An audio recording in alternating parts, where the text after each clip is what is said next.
what happens after death? Like, is there a continuance there?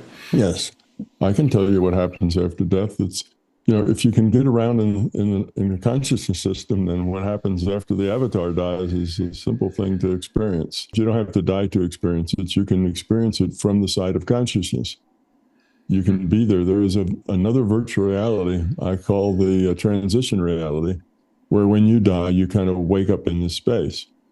And basically, it's a space that just gives you the time and space that you need in order to let go of the previous experience and begin to think about what you need in the next experience. Tom Campbell is a physicist and consciousness researcher known for his My Big Toe theory, which proposes that our universe is best understood as a virtual reality where we learn to make good choices. With a background in nuclear physics and experience at NASA, he has spent over 50 years advocating for drug-free research into altered states of consciousness, developing a model that explains how the physical world emerges from a digital mind. Please like and subscribe, and I hope you enjoy our conversation. Tom Campbell, thank you so much for coming on the show. Oh, well, you're welcome. Glad to be here. Yes, so excited to chat with you, and my viewers will be as well.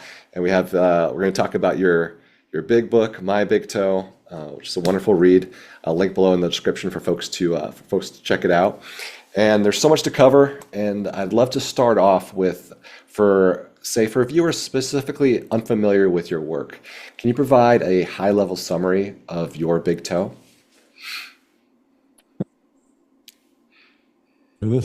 I get this question often, and I've never gotten really good at it because to actually discuss my big toe in detail takes about 3 or 4 days, and doing a high-level summary leaves so much out. But yeah, let me do it. It would philosophically, my big toe would fall on the idealist page. It started with me learning how to go out of body. That's where it came from. I'm a physicist.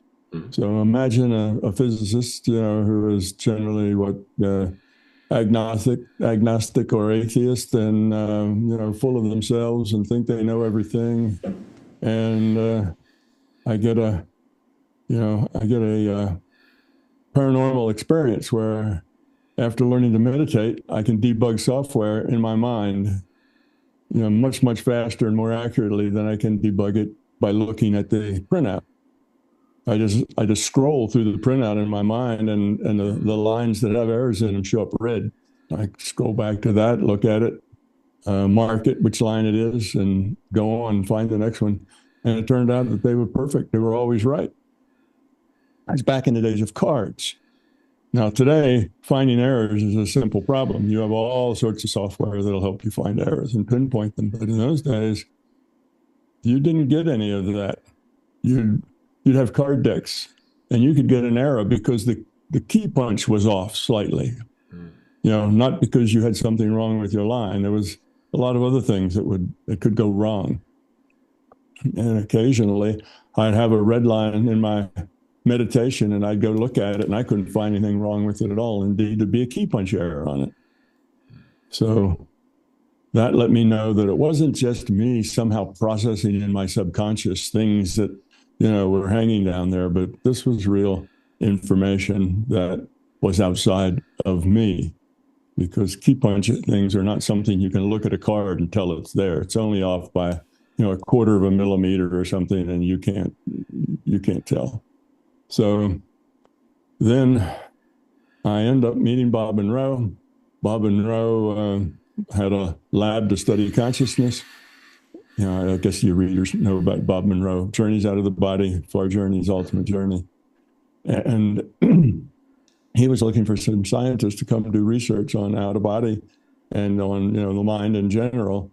So myself and an electrical engineer that worked the same place I did, we started going out to see Bob, and that turned into like a 7 or 8 year process, and we were putting in 15 to 20 hours a week with Bob. So it was pretty much like a half-time job, except it was all happening after work. We go out about 6, 7 in the evening and stay until 2 o'clock in the morning, that sort of thing. And then we were out on weekends. So I did that for a lot of years and became very proficient at going into altered states, going out of body on demand, and being able to reproduce those altered states very precisely and compare them. So I'm the physicist. My friend Dennis was the electrical engineer. So we made equipment. We turned that lab really into a lab instead of just a building. And we tried to understand consciousness and out of body and that sort of thing. And my job was to try to understand it. What's going on? Why does this happen?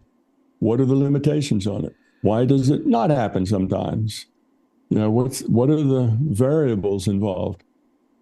So for the next about 35 years, what I did was do experiments in the non-physical while out of body, changing variables one at a time. So you could do things like remote viewing, or you could do healing, or you could do conversations, telepathy, that sort of thing. Things you could check, things that were evidential. And you'd do those things, and then you'd change a variable and you'd do them again. Then you change a variable and you do them again. And it takes a long time. I say 35 years because there's a lot of variables. And, when you do something like healing, well, they may have gotten better, but they may have gotten better anyway. Just because you try to heal somebody and they get better doesn't mean you had anything to do with it. So it takes statistics. You have to do it, again and again and again. And all healings are not the same. If you just get rid of somebody's headache, well, headaches come and go. Sure. But if you get rid of somebody's basic, let's say there's one with several have been very dramatic. Somebody's been in a state where they're all hunched over and can't straighten up, and they're basically crippled, and they've been that way for 15 years, and you work on them a couple of times, and suddenly they stand up straight, take a walk in the park. So those are a lot more evidential, say, than somebody gets rid of a headache.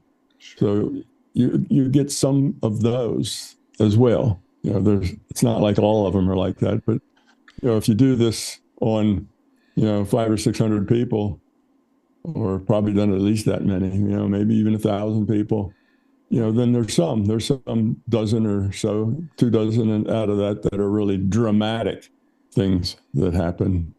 A lady's already been given her final rites. They expect her to die in the next 10 or 15 minutes, bleeding to death, and the physicians can't stop it.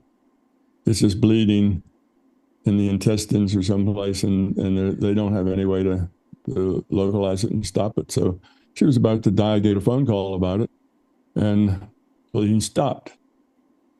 2 days, she was home. Because then they could put transfusion blood in her, and it didn't just run out. So it works. So those are dramatic, right. And that doesn't happen all the time. But after a while, you stop asking, "Is it real?" It's real. You've had enough experience that it is my personal experience.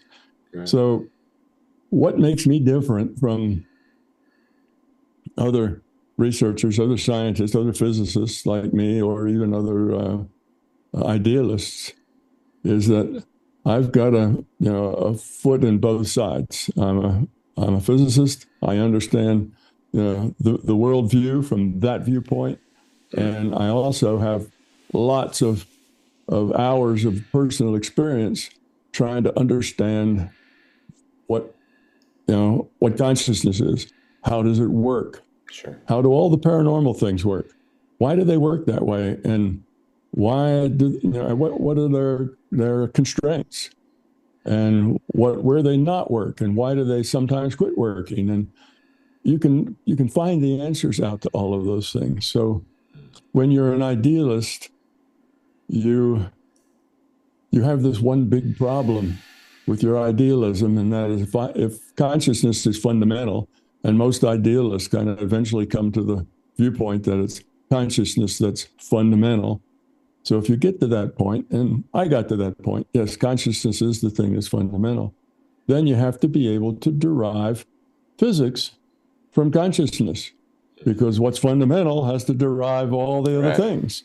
Sure. So that's the big Achilles heel that the idealists have. Okay, consciousness is fundamental. Where's your derivations of quantum physics and relativity and that sort of thing? How do you explain those things from the viewpoint of consciousness? Well, I can do that. I've achieved that. I can explain why they work the way they work. Right. I can explain why the double slit works the way they work. I can explain why you have an observer paradox, why the physicists never can figure out the probability distribution collapses to a physical particle. That's kind of the way they talk about quantum physics. Well, that's silly. A probability distribution is a mathematical thing. It's a bunch of equations on a piece of paper. Equations on a piece of paper don't materialize particles places. There are no physical probability distributions flying around making particles. That's not how reality works. The actual thing that's going on there is the way the system determines what happens next is it takes a random draw from a probability distribution of the possibilities. That's what's actually going on. So anyhow, that's kind of why I'm different. I'm hitting a couple of those bases you mentioned all at once. Yeah. That's why I'm unusual, is because I have all that time in the non-physical to actually understand how does consciousness work. And for example, everything paranormal happens in the intuitive side. None of it happens in the intellectual side. So, just little things like that people try to make it happen on the intellectual side and it doesn't work. Right. But it doesn't work there. All of that takes place on the intuitive side.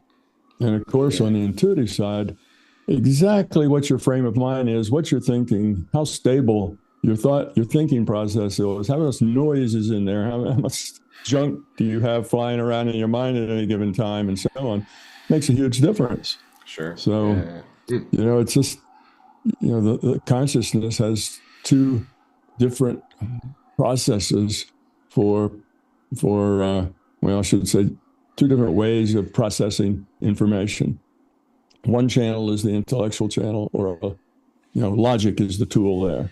The other channel is an intuitive channel, and logic does not work there. It's intuitive. It's not rational. It's not logical.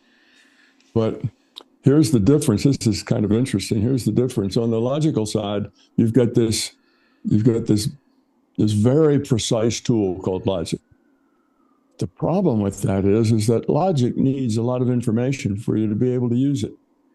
If you have logic, if this, then that, and if that, then this other thing, you have to know a whole lot of information to fill out all this and that's, and so on before you actually get to your conclusion. Try to use logic in figuring out whether or not you should quit your job and take another job or marry Sally instead of Sue. Logic doesn't help you there. So logic is a wonderful tool, but it's only wonderful if you have enough information to feed all the piece parts that you need to be logical. So on the intellectual side, you got this wonderfully precise tool and a real poor selection of information. Over on the intuitive channel is just the opposite. On the intuitive channel, you have all the information, even the probable future. Future's not done yet, but you can look at the probabilities in the future. You have all of the information available, but the tool now is the thing that's ratty and problematic. And it's because it's your mind, it's your mental state, and all the things you're thinking, who you are, what you are, how much fear you have, how good how much discipline do you have with your thoughts? Can you turn all your thoughts off and just exist as a point of consciousness? Yeah. If you get straight. So that intuitive, it's all the information, but kind of a ratty tool to deal with. It's all over the place, because if you've got a lot on your mind, something's happening, you're full of stress, well, it's not going to work very well for you. You have to Right. be able to disassociate yourself from all of those things or Mm. not have them. Yeah. So Yeah. That's good. those Yeah. are the two, that's the two ways, that that Yeah. I stuff like works. that. But anyway, so that's what Thanks. makes me unusual is Mm. because I play both sides and I've done it for a long time with a lot of Right. experimentation. Yeah. 50 So years. I can I can derive physics. I can tell you Yeah. why quantum physics is the way it is Yeah. and that sort of thing. So Let's get right into that's, it. yeah, so that's Yeah. Yeah. different, you see. For sure. Yeah. Nobody else does that. Mhm. But the reason isn't because I'm so brilliant. The reason is because I spend a lot of time in the non-physical understanding how consciousness works. Mm. So if you're going to get consciousness to derive physics, you have to really understand consciousness and what drives it and how it works and what it is, the nature of our reality, Yep. and all of those things. And once you do, then most of those questions, like how deriving physics, they're not hard. It's not like, they're not even mathematical. Right. They're just logical because consciousness is fundamental, and the fundamental stuff is usually not that complicated. Mhm. It's elegant.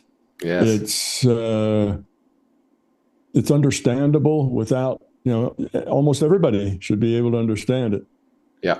Foundations are simple and elegant. Right. Now you can build all kinds of complexity on top of that foundation, and that stuff can get to be very difficult to follow. Right. Those rabbit holes can really get Well, twisty. yeah. But And foundations, yeah. yeah, foundations aren't complex. Foundations are simple. If you can't describe it, Simply, easily, yeah. You don't understand it. Yeah. then you don't understand it. So, yeah. It's just like that, and it's not real mathy. Mhm. It's so the other thing I would say about my work is that my understanding of consciousness follows along very similar lines to Darwin's understanding of evolution, Yeah. because I really understand consciousness in terms of evolution, the Mhm. evolution of consciousness. Right. So it's Tom, the same kind of. sorry, just one thing. I just want, I'd love to, I mean, thank you I'm so much sorry, for, yeah, I get going. It's hard to get a word in I edgewise. know. Sorry about that. Well, no, well, I just want to, because there's so much here, and I have questions about evolution coming up, but I just because you provided such a great high-level summary, and you've kind of touched on a lot of ideas, and I'd just love to dive into a couple of them, if you wouldn't mind, and we can Okay. kind of, just because I think the structure of the back and forth will be helpful, I think, for the audience. And so, like, one thing you had mentioned, or one thing from the book actually that I pulled out, and I think for a lot of the very science-minded folks that are watching, is maybe going to go down this one rabbit hole. Is there's a sentence in the book that says, "Time is fundamental to the existence of our reality, while space is a virtual perception based upon time and the constraint c of light speed." Hmm. So let's just if we could just like maybe stay on this one topic, and it would just be great, really helpful to learn, like, how did you come to this conclusion about time being fundamental, and then space being a virtual perception based upon time and light speed? Okay. That's got a lot of that's got a lot of corridors that branch off from it. So I bet. that are all important. But let me first just start from a place of philosophy, and then I'll do it differently. Mm. But philosophy, we have two opposite corners here in philosophy, and one is they're incompatible with each other. One of them is materialism. If you're a materialist, you also must be a determinist, because those two travel together. So if you're a materialist, you're a determinist. Now that's where most physicists are. They're in the materialist determinist camp. The opposite of that is a triad of three things, and that is time, free will, and consciousness. Now, those three things none of them can exist if any one of them doesn't exist. Those two things are mutually necessary. So if you have time, free will, and consciousness, that's kind of a unit. All three all have to exist for any of them to exist. Now, here's how that works. Consciousness is an awareness with a choice. That's a very simple definition of consciousness. It's an awareness with a choice. Okay. Well, I might add to that a little digression here. Think of what does it mean to be aware? What's awareness with a choice? What is consciousness? And that is, awareness means you collect data. Okay, you have input. Right now, you get input through 5 senses. And that 5 senses defines your reality. Your reality is your understanding of that data from those 5 senses. If you take those 5 senses away, well, that's the Descartes moment. You think and you are, and that's it.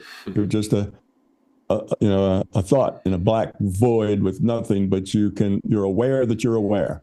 That's all you've got once you take the sense data away. So your reality is dependent on information that you gather through your senses. Now you take that data and you process it. And one of the things you have to have when you process it is memory. Otherwise, every bunch of data would be the first data you'd ever seen if you have memory, and you can't build anything like that. There's no traction. So you also have to have memory. You have to have processing. And then you have to have when you do the processing, you come up to some kind of conclusion of what's your next step, what to do next. And in order to do that, you have to have a purpose, because what to do next has to be guided by where are you going? What are you trying to accomplish? All right. So if you look at that, then we have consciousness is intake, has input data, has memory, has processing, has output data. What's that sound like? Sounds like a computer. That's what our computers do. So consciousness is basically an information system. It deals with data. Your reality is how you interpret that data. You get stuff from your 5 senses and you interpret what that means to you, what's significant to you. Other people get the same data. They will tend to interpret it differently. Your interpretation is based on your own history, your own background, all of your experience that you've ever had. That's how your experience is. And not, everybody who lives in the same culture will maybe have similar interpretations. Take people from 2 very different cultures, and they'll see the world very differently. Sure. So that's, I like to make that point kind of first. But now let's go back. So we have consciousness. For consciousness to exist, it needs to have a choice. In other words, it has to do something. It needs an output. It needs to decide, what to do next. So that means if it has a choice, that means you have to have time, because there's before the choice and after the choice. You can't build anything if you don't have a choice. So time is necessary for choice to be necessary. Time is necessary if growth and evolution is necessary, because those things require change as a function of time. Okay, so time and consciousness and choice are all part of the same thing. You have to have free will, because if there's no free will, then there is no choice. There's no middle ground where, you can make choices, but you don't have free will. The opposite to free will is determinism. Determinism, there are no choices. Everything's done. So this is the 2. So let's break those out. Now, those 2 are completely incompatible with each other. If you are a determinist and a materialist, you must say that consciousness is an illusion, time is an illusion, and free will is an illusion. You have no other choice. If you say anything other than that, you're logically inconsistent. Now, if you're on the other side and you say that consciousness, time, and free will are real things, then you must say that materialism and determinism is an illusion. You see? So those are just two opposite camps. Now, my time in the non-physical made it clear to me the way, when you understand how consciousness works, it was very clear to me that, consciousness, time, and choice were the real thing. That's the substrate. That's the, consciousness system is what is fundamental. Everything else derives from that. Now, physicists try to pretend that things like, we don't have any free will and consciousness doesn't really exist. It's just, you just think it does. It's an illusion. But that's so contrary to everyday experience that it's almost silly. Sounds silly when you hear it. Oh, there is no time. The past, the future, and the present are all the same thing. Nonsense. That doesn't make any sense. Of course, there's a future that hasn't happened yet. Of course, there's a past. I've already done that, and of course, there's a present moment in which I make choices. It's there. I see it every day. You and I made a choice to get together and have this. It's a choice that we made. Yeah. Either one of us could have decided, nah, we don't want to do that, but we chose to do it. Everybody makes choices. Everybody is conscious. Consciousness is a real fundamental thing. So once you have that, then you immediately have time. You asked about time. How do you know time is real? Time is fundamental. Just like consciousness is fundamental and free will is fundamental. All those things come together. They're all part of consciousness. You can't have consciousness without time and free will. So if you think that consciousness is fundamental, then so is time, and so is free will. So if you disagree with that, then basically you're logically inconsistent. Those things logically have to go together. Sure. You can't, like a lot of scientists do, they have one foot in both camps. They say, yeah, I'm a materialist and determinist, and none of those things happen. But on the other hand, yeah, I have intuition, and that's where my best ideas come from. They pop into my mind, and then, but yeah. you can't. If you're doing both of those, you see, you are logically inconsistent. You can't do that. Or even saying the time doesn't exist. But, I'm going to leave work tonight at 5 o'clock so I can go home for my wife's birthday party. Well, no, there is no time. How do you justify all those things if there's no time? Right. So anyway, physics came up with some desperate attempts to make an explanation. And one of them is many worlds. Oh, well, there is no time, but it looks like there is because you jump from this world to that world and the next world to the next world, and that explains these. That explains these things. The non-local phenomena in quantum physics are explained by jumping from, But though that theoretically is a possibility, it's a ridiculous possibility. Every time anything changes in the entire universe, somewhere 100,000 light years away, an electron changes from an upspin to a downspin. That whole new universe has to start. You see, and that gets ridiculous, obviously. So you end up with quadrillions of quadrillions of quadrillions to the quadrillionth power of universes generated every microsecond. And I agree. It isn't reasonable. It's a bit far. So, though possible, it's not practical. Yeah. And so so that's kind of a long reach that doesn't really work. Yeah. The other long reach that some have taken, not too many, is a virtual reality. But physicists always have to have their virtual reality from the ground up.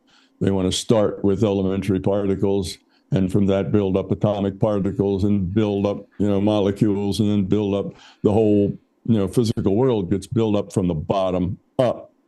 Because that way, if you start with the state vector of every particle in the universe, now you can tell what's going to happen next, because you've got the rules of physics that'll tell you what will happen next. So that's why you have determinism, right? That's why if you're going to be a physicalist, you're also a determinist. Sure. So anyway, that's almost like many worlds. That is so complicated. There are so many particles to deal with to produce those kinds of things that to simulate that is not practical. That's just, it's almost as difficult, well, almost as bad as many worlds. It's not Yeah. it's just not a practical thing to do. And the last thing that the physicists have come up with to justify that is entanglement. It used to be that entanglement was attached to conservation theories. You had entanglement where you had, say, a conservation of energy. Then the two entangled particles would have, each one would have half the energy of the original because you have conservation of energy. If you had, if the two particles go off, their total momentum has to be exactly the same as the total momentum of the original particle. And because of those conservation laws, you'd have entanglement.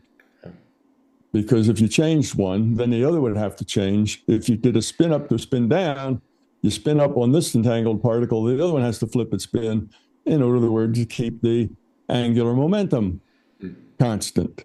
Otherwise, you'd have a change in angular momentum. Not allowed. Angular momentum has to be conserved. There's no forces acting on it. So you have to have conservation rules. They breed the connectedness to entangled particles. But what they came up with to try to kind of explain the non-locality is that everything's entangled with everything. They broadened the idea of entanglement. So it's not about conservation anymore. It's about everything's entangled with everything. Well, that's such a broad statement that it falls in the same category as, as an answer to questions. It falls in the same category as God does it. It's an answer, but it's not an answer that really gives you much information. Right. So everything's entangled with everything. And of course, that then will tell you about all kinds of non-local things because everything's entangled with everything. Yeah. So again, that is their best shot, but it doesn't really have any fundamental logic behind it. Why should everything be entangled with everything? Right. Yeah. You don't have any answer for that. Yeah. It's just, because that way, we get out of this problem. That's why. But anyway, so where was I on the thing? Well, I'd love space. One thing I'd love to jump into, Tom, though, is like, if you don't mind me jumping in here a bit, you're jumping into where you jumped into, so jumping in again. Yeah, so that's all right. Get out of the pool and I'm with dive you. in. You lead, I'll follow. Yeah. Well, because I think it might help actually a lot. I mean, so much of the theory is based on, as you discussed, you alluded to earlier, the experiments with Bob Monroe and the remote viewing work you did, telepathy, you mentioned the healing stuff. I think it might be really helpful to talk about those a little bit and maybe explain how those experiences, maybe if you want to tell any anecdotes or any stories from that time, how they informed this greater theory. I think it'd be really interesting to maybe pop back to that. Okay. Segment. Yeah, let's do that. And there's another thing. I haven't really given them, you asked me to do a high level run of the theory, and there's a whole lot I left out that I never got to. So I think we can tie what you just asked for now into that. Mm-hmm. Okay.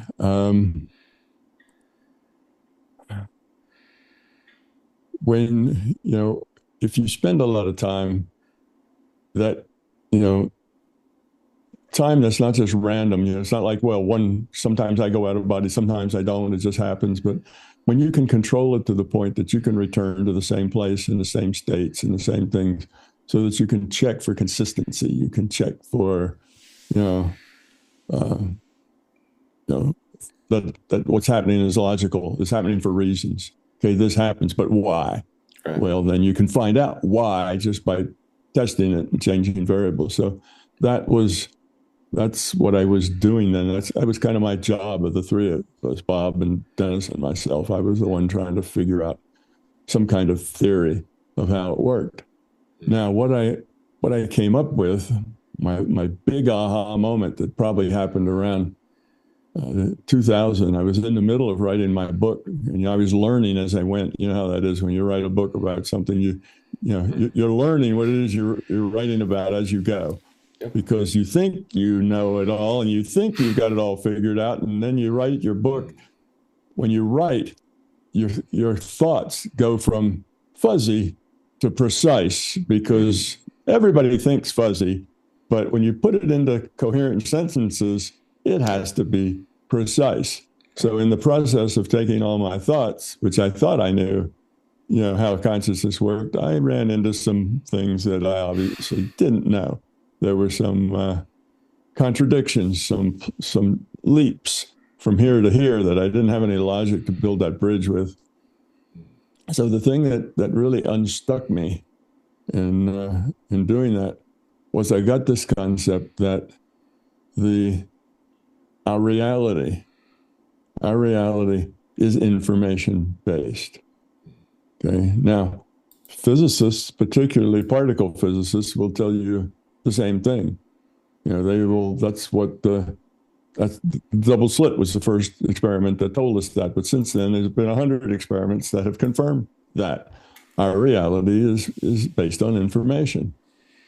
Okay. Now, if you just take that logic, you have to realize if it's based on information, then it can be computed.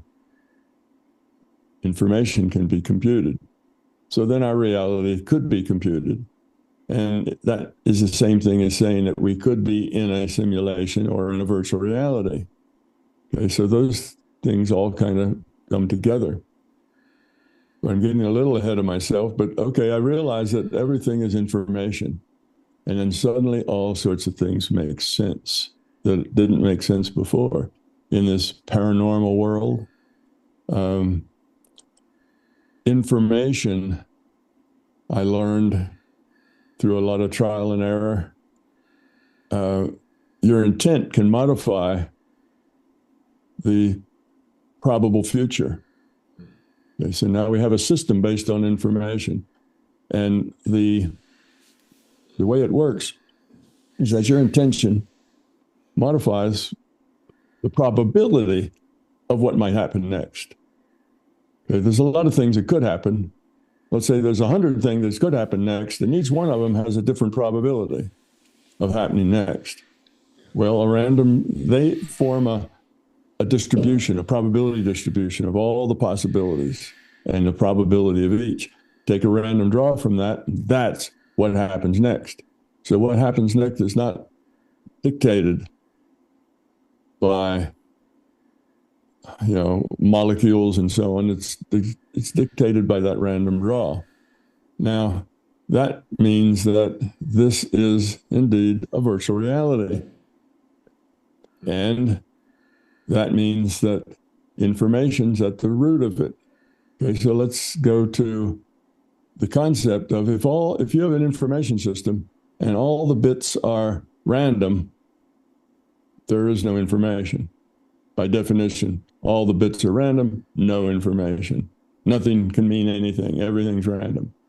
So now, if you order a couple of those bits, any way you like, just order a couple of those bits. Well, those ordered bits now could mean something. You could make that a symbol for something. Oh, and if they're ordered like this, if you stack them on top of each other, then that means, you can make something up. That could be the number 6, or that could be the letter A in the alphabet. You can make things with it. So an information system, this is where I'm doing the evolution of consciousness here, which is really the key ideas here. And that is, so you have consciousness as an information system. The information system evolves by lowering its entropy. When you configure those bits, you're lowering the entropy of the system.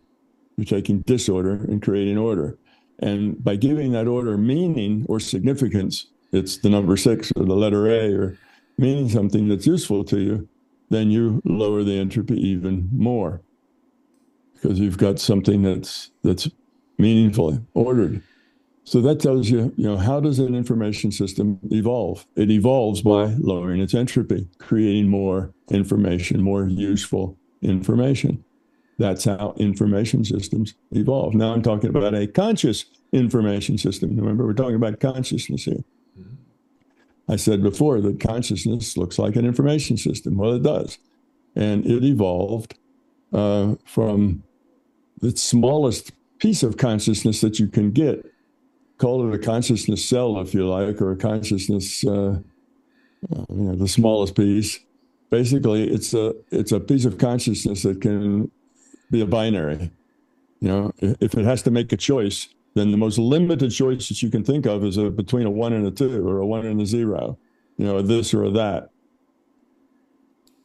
That is a binary. So that's the simplest piece of consciousness you can get. It's aware that it can be in choice 1 or choice 0. That's it. Now, it has memory. That's part of the definition of consciousness. So it has memory, and it can remember, that it was in a 1 and then a 0 and then a 1 and so on. And so it can build up patterns of 1s and 0s with its memory, within its memory. Okay, that's one path that you can take in the evolution of consciousness. The other is that consciousness, sort of like biological cells, started to reproduce cells and form more complex things. And rather than just one cell and a memory, you can eventually, like the human body, have trillions of cells all working together. So that's just another way of accomplishing the same thing. And either one of those works fine, and they both end at the same answer. They're just two different paths that you can get there.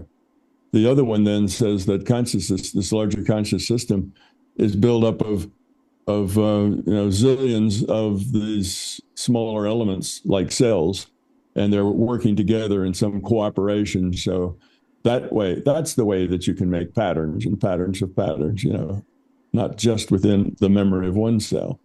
So you either have consciousness is just a one thing with a good memory, and everything is you hear that sometimes, it's we are all the thoughts of God, that sort of thing. So that's like the one cell with the big memory. Or it's a very complicated, complex thing that's the combined efforts of trillions of cells that are working in cooperation. So either way works fine. Our biology followed the second route. You start with one cell, amoebas, and then you got things made out of 2 or 3 cells, and then you get jellyfish and fish, and eventually you get humans, which now you have 4 trillion cells all cooperating to make a human. So you have something much lower entropy because of all that order and all that cooperation. So that's where we're going. So now with consciousness, you have this consciousness system, and its purpose. Remember before, you need a purpose in order to make a choice. So the purpose is to lower its entropy. Now it gets to a point where it is, you say, plateaued. It's not learning so much anymore. It's done about all the patterns and patterns of patterns that it can, and it discovers sequences. It can just take one of those little cells, it's a 1, 0, and just let it go 1, 0, 1, 0, 1, 0, and you've got a metronome. Regular time. You always had time, but it wasn't regular. Now you have regular time. Now you can make sequences of patterns of sequences and so on. So this progresses, it plateaus again, and what it does is it takes pieces of itself, gives those pieces free will. In other words, it gives them some processing, gives them some memory, gives it ability, choices and so on, has free will. Now you have little chunks of consciousness, and think of that in computer terms as a virtual machine. You got a big mainframe, and you can simulate a bunch of smaller computers inside a bigger computer. They're called virtual machines. So it's like that. All right. Now, these virtual machines, their mission, of course, is to lower entropy. How do they do that? They do that by creating order out of chaos. They do that by changing who and what they are. But it's difficult because the first virtual reality was just communication protocols, so they could all communicate with each other. But I liken that to a big chat room. So they're all in this big chat room, but that doesn't actually give them a whole lot of traction on growing, on finding ways to lower entropy. So the system says, well, we need another virtual reality that has more consequential choices than just what to say and when to say it. So it starts with a set of initial conditions and a rule set. Pushes the run button, and when you push the run button, the initial conditions change according to the rule set. Well, everybody will know that as the big digital bang. It's the big bang. What are the initial conditions? Ball plasma, high energy, high temperature. It's all tightly confined in a tiny little point. And you push the run, and what is the rule set? Physics, biology, chemistry is the rule set. So it expands, it cools, it does all those things. So this is all being done in a computer. It's computed. Eventually, it produces avatars. It produces beings. It evolves to that.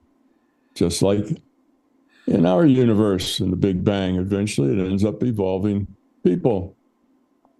Now, these people make a lot of very consequential choices, life and death choices. So the system who takes this virtual reality that it's created, it didn't program it, it let it evolve. And of course, it didn't have to just wait for it to evolve. It could run it real fast with big chunks of time in the beginning because everything was just statistical. There wasn't a lot of details and interactions going on. It was just, statistics for the most part. It was fast, so you could take big chunks of time. And as it gets out, the delta T and the delta X, that's the pixel, if you will, in time and a pixel of X. It gets a little more refined as time goes on and more detailed things happen.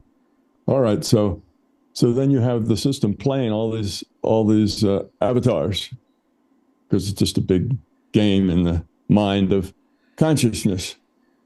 So that then gives the individuated units of consciousness, these virtual machines, they can log on, each one, and play that character.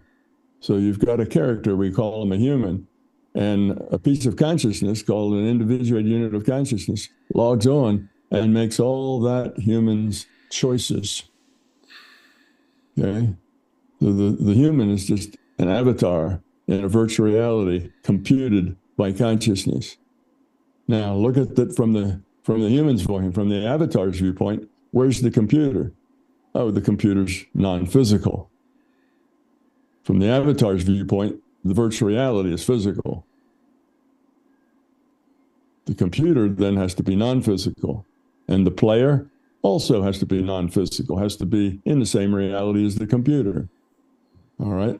So that then is a bigger viewpoint of this work of mine. We are living in a virtual reality computed by consciousness. Consciousness is an information system, and it can configure a piece of itself to work like a computer because it's an information system. Consciousness is fundamental, and everything else is derived from consciousness. So that's the overall thing. So then we are in a virtual reality, but not a virtual reality from the bottom up made out of particles. It's a virtual reality that's created from the top down. Okay, now how are you going to render this virtuality? Well, the only reasonable thing to do is to do it with probability. Okay. Now, you may know if you do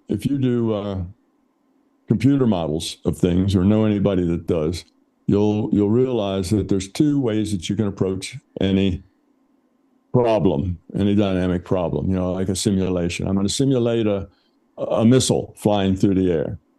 So how can I do that? I can do it with physics and build the missile up out of parts so I know what its radar cross-section is and all that kind of stuff. And that's a huge calculation. Or I can do it in probability. I know the trajectory. I know the velocity that it went off with the attic. I know the gravity that it's in, and I can do all that. And at any particular time, I can tell you where it is within a certain probability of centimeters or millimeters or however accurate I want. Well, in this case, the system, the larger conscious system, owns the rule set. It knows exactly what the rules are. And all along, everything has been built as a virtual reality. Okay, here's a bunch of people and they've made a laser. Well, those people are avatars. The laser is basically a set of logic. The plans, it's a logical thing that when it works, it has to be a logical thing. So that gets set together, and it's a virtual laser. They're virtual human beings, running around in a virtual reality. So now the system needs to simulate a laser. Well, that's easy. It was part of every step to build the laser from the beginning to now. It knows all the things that lasers can do and cannot do because it owns the rule set. So it gets to produce probability distributions that are as accurate as it wants to go. If it wants them accurate to 20 decimal places, it can do that. If it only needs them accurate to 5 decimal places, it can do that too. So it can do it from probability. Now, here's the reason why that's such a good idea. Let's say that it's modeling, when you model a virtual reality, you only put in the virtual reality what people are looking at, what the players are looking at. If all your players log off, what's in your virtual reality? Nothing gets computed. A player logs on, something gets computed and sent to that person. So now here, you're an individuated unit of consciousness. You're getting a data stream from the larger consciousness system, and that data stream describes this reality. You're making choices for a virtual, in a virtual reality for a human avatar. So that's where the model leads. And as crazy as that sounds, once you put all that together, paradox after paradox after paradox just solves itself trivially. It's real simple. And I can go through a couple of them to show you. But that's the basic concept. And it provides, it's a wild idea. We're living in a virtual reality computed by consciousness. But I don't think so. In physics, physics, there's this rule that says we don't judge ideas or models or scientific ideas. We don't judge them by how closely they line up with present beliefs. We judge them by what can they describe, what can they answer, right? And how elegant are they? How few number of assumptions do you have to get them to explain everything? And can they explain everything that we know to be truth, all the facts? And can they explain new things that we don't understand yet? And then we can do experiments to see if those new things are like that. Yeah. Now that's a good model. I agree. My model does all of that. It explains all the things that we know. It explains all the things we don't know, all these paradoxes. And I'm got a bunch of experiments in the works, trying to do the experiments to show that it works this way. So and I love to jump in here. Works. Oh, sorry, Tom.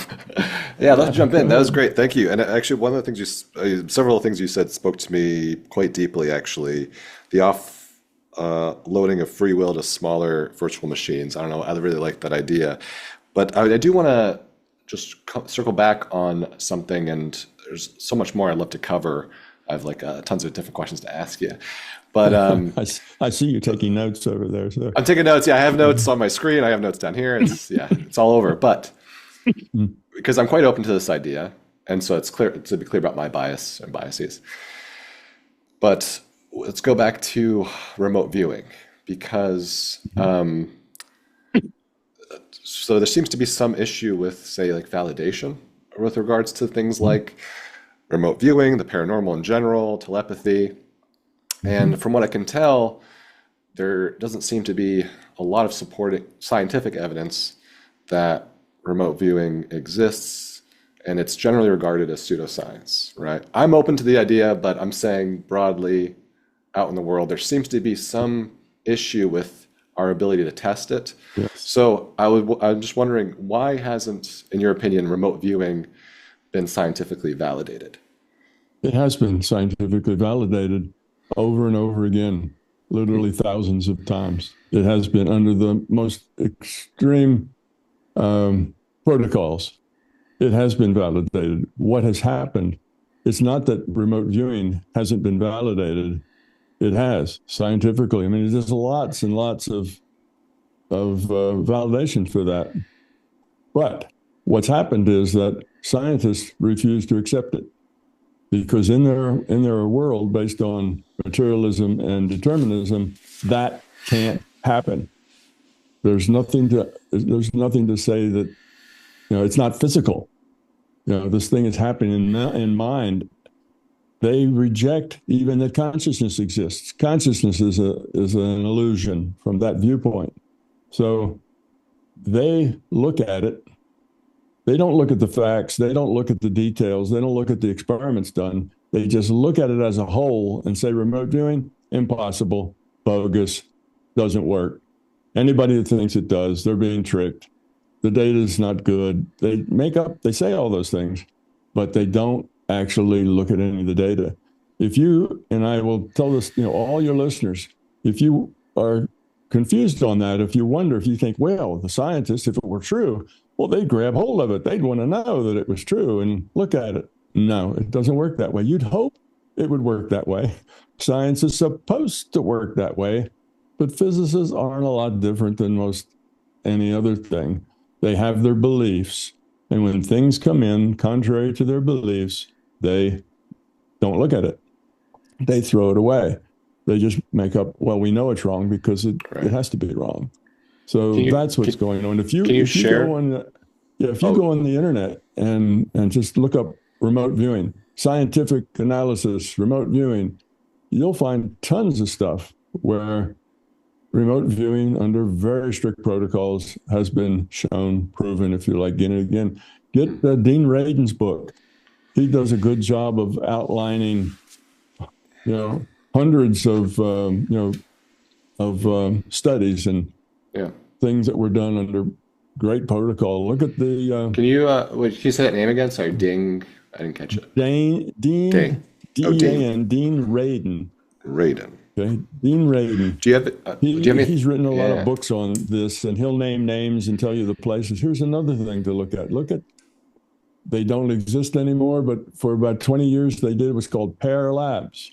Princeton Engineering Anomalies Research, PAIR Labs. Okay, this was done, out of the engineering department at Princeton, and it went on for several decades, and they conclusively shown, what their statistical significance was over 1 in a billion. Most science, if you are over 1 in 100, it's good. If you're at 1 in 1,000, it's good. It's excellent science. Anything over that is like a fact. But they have over 1 in a billion is their statistical, factor of whether they could have just randomly fallen into, the things that they did. But they beg for physicists to come and look at their protocols, look what they were doing, come into their lab. Couldn't get a single one to come. They were dissed because, the effect is small. Well, of course, the effect was small. What they were doing, if you understood how it worked, which I do, they were able to use their intent. Certain persons could use their intent to modify random numbers not from a computer, but from a decaying, radioactive source. And they could make that bias, that average. Let's say if you've got a random number generator that's a natural random numbers, not computed, and the average is between 1 and 10 or 0 and 10, then in an average you're going to get a 5, in the middle. That's going to be your average. And if you do just 10 random numbers, then you might get a 4.5 or a 5.7 or something else, because they're not. You do 100,000 random numbers, and you'd get a 4.9999 or a 5.0001. It gets better as you do more numbers, but you always have a little bit of room there. No matter how many you do, there's always a little bit of uncertainty, plus or minus some tiny little bit. Just that's the nature of statistics. You're not going to get a 5 point with, Sure. an infinite number of zeros behind it. It just depends on how accurate you want it, how many samples you take. If you could take an infinite number of samples, then you'd have a fixed answer. But of course, infinite number of samples is impossible. So within that randomness that's there, they can modify it with their intent. So what they can do is, let's say 10 times in a row, they can make it be a 5.0001 instead of a 4.9999. Always make it go to the high side. Always. So if you run these, let's say you run 10,000 numbers, random numbers, or 100,000 random numbers, and you do that 20 times, you got 20 sets of random numbers. All 20 of them, they could tell you they're all going to end to the high side because they use their intent. Now, half of them should round to the high side. The other half should round to the lower side. But they can make all of them round to the high side. Now, what does that mean? There's only two sides, high side, low side. That means you flip the coin 20 times and you've got the same heads every time. That's your probability that all 20 of those would just end, to the high side by luck. Sure. It's just luck. All 20 of them were heads. Good luck. Well, the probability of that being good luck, if you look at your probability of how likely is that to have happened, right? You'll find it's immensely small. You don't flip a coin 20 times and get all heads. But basically, so they had those kind of dramatic results, and they were thrown out because, the results are small. Yeah, they're small. You got a 0.50001, very small. That's not the point. Electrons are very small. That's not the point. The point is, can you reproduce that 20 times in a row or 100 times in a row? Is it reproducible? If it is, wow, that tells you something. The mind is affecting that natural radiation source and how it's doing. There's an effect there. Paralabs, Princeton, Princeton's not cornflake U. Princeton's got some pretty strong bona fides in the world of science and engineering. And they did that. And eventually, they wrote papers and they invited people in, they showed what they were doing.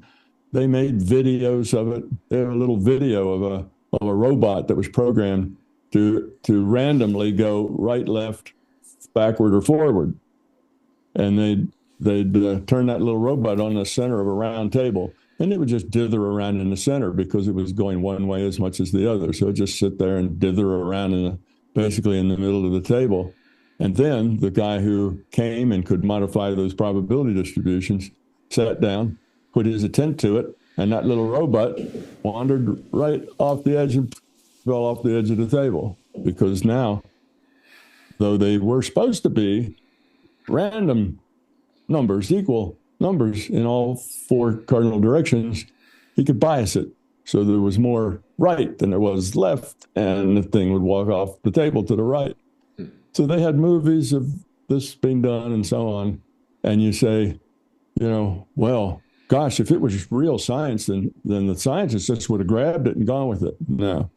So don't think that because science says, that's a bunch of bogus stuff and that doesn't work. Anybody thinks it does. They're either a fool or they're frauds. That's not true. This stuff was done over and over again by people with PhDs, by very credible scientists under very, sound protocols. It's true. Remote viewing is true. It's a fact. Using mental healing somebody with your mind, it's a fact. Hurting somebody with your mind, that's a fact too. These things happen that you can modify. See, when you modify the probability with your mind, remember I mentioned that before, you can modify the probability. Well, what you're doing is you can only do that when there's enough uncertainty in the problem. Just like with those random numbers, there's uncertainty there, what the average is going to be. Not much uncertainty, but some. So if there's uncertainty about what the outcome is going to be, then you can modify the probabilities of how that uncertainty is going to turn out. And that's the way that works. That's the way that, what is it? Let's see, what's that called? Sometimes I'm an old guy now, and words escape my mind sometimes. They escape for me too. It's very frustrating, but also. it does that. But you know, that's okay. Look, maybe it'll come to you. Placebo. Yeah. That's what it is. Placebo effect. Yeah. Well, it's yeah, the one same thing. Yeah. Your mind modifies the future probability. That's why the placebo effect works. And hardly anybody says, "Well, there really is no placebo effect." There is a placebo effect. Oh, everyone agrees on that. Yeah. Yeah, and the only reason it works is because you can modify those future probabilities with intent. So if the doctor can make the patient feel more positive about his outcome, then his outcome, the probability of it being positive goes up a little. Yeah. Now, that doesn't mean that you can use your mind to get anything you want. No. Sure. If that probability is 1 in 1,000 and you use your mind to get all the way down to 1 in 100, you're still not going to get what you want because it's 1 in 100. Right. You see, but if it's if it's 60-40, oh well, now something that's more doable. So you want your family's having a picnic next Saturday and you don't want it to rain. Well, if you have that intention, you'll lower the probability of rain. That's called The Power of Positive Thinking. It was written by a guy back in the 1950s. Sure. And yes, that's all. That works. Yeah, thank you. Yeah, thank you, Tom, for sharing. I mean, I have to look into the Paralabs and Dean Radin's work or his collection of research. One thing I'll have to turn to, so get more specific on specific questions. I might actually do. I do like explainer videos, so maybe that's one I'll do here is kind of do this analysis, meta-analysis of these. So if viewers listening want that, please comment in the comments below saying that you'd like to see that. One thing I'd like to ask you directly is, you're getting very specific about some of the terminology you use in the book. You use terms like the AUO and AUM for absolute unbounded oneness, absolute unbounded manifold. And I was just wondering because there was at least mentioned once in the book, maybe multiple times. Why choose these specific labels if those things aren't absolute or unbounded? Because I believe you mentioned that once in the book that in the synopsis of book 1 is actually where it was, that those aren't absolute or unbounded. So why do you use those as the acronym? Because they are concepts that people can get their mind around. People can think of this unbounded oneness, and that makes sense to people. But if I tell them that, it's all really just information, it doesn't. You have to give it some. I'm saying it's a thing. There's this thing out there, but it's not really a thing. Consciousness isn't a thing. Consciousness isn't like a brick or a house, or it's not that kind of a thing, which is what people tend to think of. They think of that if it exists, it exists as a thing. They just take their sense of this world, where all nouns are people, places, or things, and it must be like that always. Consciousness isn't that kind of a thing. It's not a big computer. It's what can we say? It is not physical. It's entirely non-physical. There is no sense of distance in consciousness. Consciousness doesn't have distance. It's nothing goes from A to B in consciousness. A and B are all the same, are all the same. So it's something that's just not many people can wrap their minds around. And on the other hand, I was trying to be a little cute there, trying to have a little bit of a kind of an inside joke, because is a thing that the Tibetans and the Buddhists, of course, I knew it was that. I knew it was that. They do that, and I thought that'll be fun. Yeah, My okay. book is full of humor, That it and is. that was just one of the pieces of humor in it. So Well, okay. I kind of engineered it to fall into Yes. that just because I thought that would be funny. Well, I'm so glad you mentioned that because that was my next question. Is AUM as an OM? And Yeah. okay, great. And actually, you mentioned something, and because you mentioned it, I do want to touch on that. The Tibetans. Are you familiar with the Tibetan Book of the Dead? A little bit. Only vaguely. Vaguely. Okay. Well, it reminds me some of the stuff from the book, and it's a text that I cherish. But they basically it lays out many things, but in part the day by day experience after death. So you enter into a series of bardos Hmm. in the after death state, and it's instructions for the Hmm. person who has died. It's oftentimes read to people's dead bodies. They believe the Hmm. spirit is nearby, and you're instructed on what to do day by day. And they believe that you can actually achieve enlightenment in this state.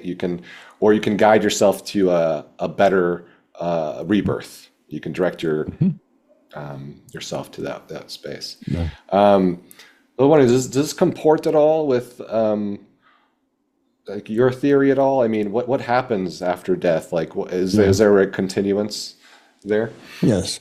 I can tell you what happens after death. It's, if you can get around in the consciousness system, then what happens after the avatar dies is a simple thing to experience.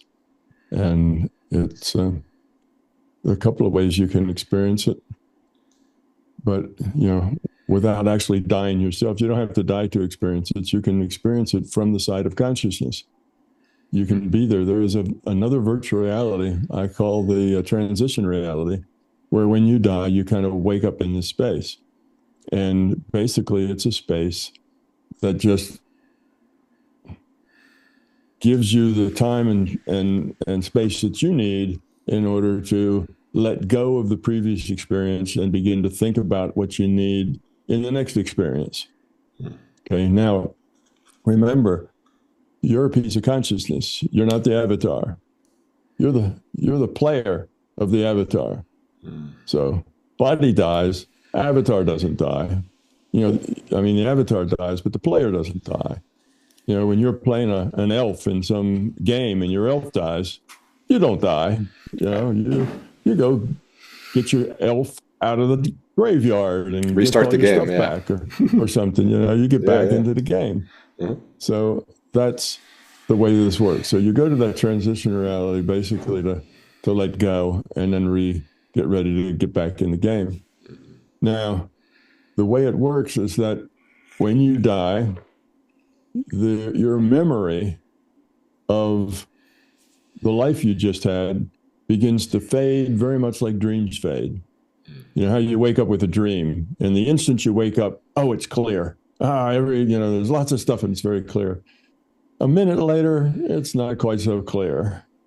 5 minutes later, you've got the high points. 10 or 20 minutes later, it's just a kind of a vague memory that you really don't have much detail. And of course, a week later, you don't even remember you had the dream unless you wrote it down. It's gone. You gotta write them down. So, yeah, so that's the way your past experience of the past life that you just exited. That's the way that person who dies, the avatar is gone, but the consciousness remains. And the consciousness, actually, there's this. I call it started with a individuated unit of consciousness, but it is a piece of consciousness, but it also partitions off a portion of itself that has none of its memory, but just its quality. Its quality is measured by how low entropy it is. Remember, the whole point is to lower your entropy. So if you have a low entropy, then you have a certain higher quality. If you have a lower entropy, it's higher quality. So the lessons you've learned. And I'll tell you in a minute what this quality means. So if you have this higher quality of consciousness, then that quality goes with this free will awareness unit, which is actually the player of the avatar. It's not really the IUOC, it's a free will awareness unit. So when that avatar dies, that partition between the free will awareness unit and the individual unit of consciousness comes down. and they kind of become one thing again. And the person in the consciousness, the free will awareness unit, gets reoriented as to what reality they're in. They kind of relax and let it go.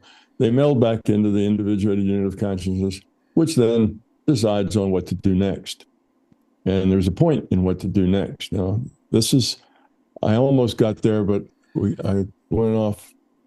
I don't know whether it was you or me that let us off, but anyway, the one more point that I need to make in that transition of who we are and why we're here, okay, is that because lowering entropy is the driving force of consciousness. Now, consciousness, with all the IUOCs, individual units of consciousness, became a social system. There's literally tens of thousands of these, millions actually, and here we got about 9 billion of them, on this planet. So they become a social system. They interact with each other. And in a social system, what's low entropy look like in a social system? In a social system, low entropy of the players looks like people who share, care, contribute to the whole, people that are cooperative. That creates a low entropy social system where everybody's would like everybody else to succeed. Okay, now that also creates a system with maximum personal freedom.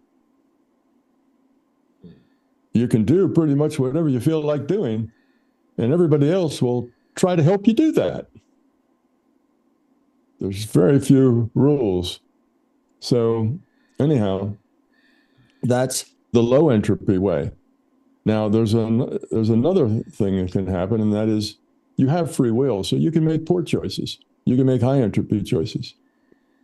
So if you make the high entropy path is what I call the fear path, and the low entropy path I just call the love path. All right. Now, the fear path is that you don't cooperate, because on the fear path, it's what's in it for me. How can you get a good idea, instead of sharing it, you keep it for yourself so you can turn it into an advantage. If if you're afraid that somebody's going to come and take your stuff, well, you and other people form a mutual defense pact, and now you can take other people's stuff who is smaller than your defense pact. So it works like that. That's the side of fear. And if you look at our culture, the human culture, we obviously evolve on the side of fear. That's the way we work. If you let this fear thing go, what you end up with is 2 or 3% of the people have all the power, and that's what that'll always boil down to. So anyhow, that brings up one big fact, that the reason that we're here is to lower entropy. But what does that mean? That means become love, become cooperative, become caring, become helpful. How can I help? Not what can I get? But I guess to your point, it's an idea I've had for a long time around entropy or around good versus evil, let's say, and actually the informational content that exists and the differences between information for good versus evil. And I haven't worked that all out. It's a speculative, still idea, but the thing I keep coming back to is the first line of Anna Karenina, Leo Tolstoy's famous novel. And the first line is, "Happy families are all like every unhappy family is unhappy in its own way." And it makes me think about entropy because of the macro to micro differences, right? Like if every happy family is alike, it's like one microstate to one macro state, low entropy. Every unhappy family is unhappy in its own way. There are so many different microstates, different ways to be disordered and different ways to be unhappy. And that's why there's so much entropy for the unhappy families. That's one way I like to think about it for good versus evil. I don't know if that if that aligns with what you're kind of getting at, but Yes, it does. It does align very much. It's always much easier to do something destructive than it is to build something. It's always if you have, if you have choices to make, there's usually only one or two good answers, right answers, and thousands of bad answers. that's true. There's thousands of ways you can do it wrong, but only one or two ways you can do it right. So that tells you that it takes work. It takes effort. You don't just wander aimlessly through life and lower your entropy. You have to work on it. It's something you have to put energy in. And as the second law of thermodynamics will tell you, that if you don't put energy into a system, it will decay. So you need to keep putting energy in. So this idea of becoming love, becoming cooperative and caring, that's something you have to work on. It's not something that just happens to you. That's something you have to work on. And that's what I mean by quality of consciousness. If you've worked on that and you have moved in that direction to where you get rid of your ego, you get rid of beliefs, because beliefs are a real big problem. So you get rid of beliefs, you get rid of ego, and your quality of consciousness goes up, your entropy goes down, and you evolve. And if you look at evolution in general, even our physical evolution, we evolve into more complex, lower entropy beings, because the more complex beings have more, what can we say, more resources, more options. The complex things can have more options. The thing that can only move sideways and that's all it can do, well, it doesn't have many options. It just has a few things it does, and it's very vulnerable. It gets less vulnerable as it gets more and more choices. I call that decision space.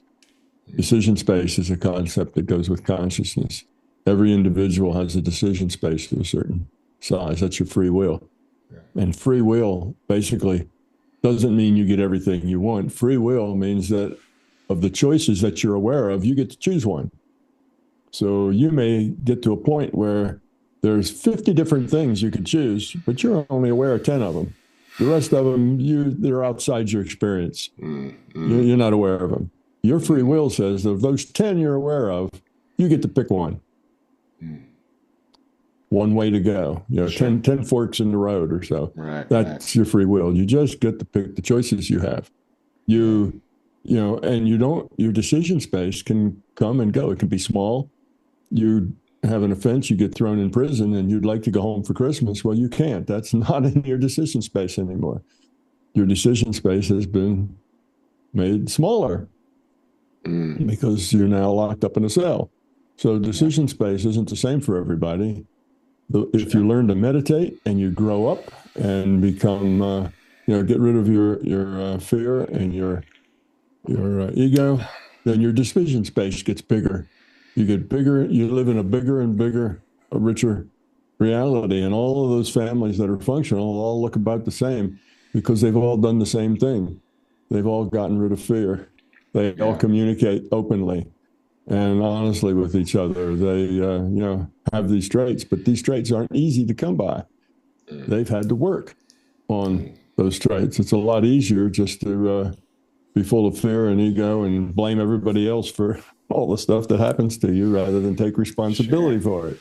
You see? So anyway, we get to this point where then the driving force in consciousness is to lower the entropy, which equates to becoming love. And now you see why they had to get out of the big chat room and go into an environment where there were a lot of ethical and moral choices. Here you are, and you're in this virtual reality, and now these avatars, they need to eat. They have children to protect. They have, they need shelter or they'll freeze to death. These are real big choices. If you see somebody else has something that you want, do you just take it away from them if you're bigger? Or do you ask them where they got it or how they got it? Do you help each other? Do you just, fight with each other? Well, that's those are the choices now that were never in the chat room that are here now, which is why the system had to build that virtual reality. But now I've jumped over all sorts of paradoxes, solutions to paradox. For instance, you've heard of the what's it called? The anthropomorphic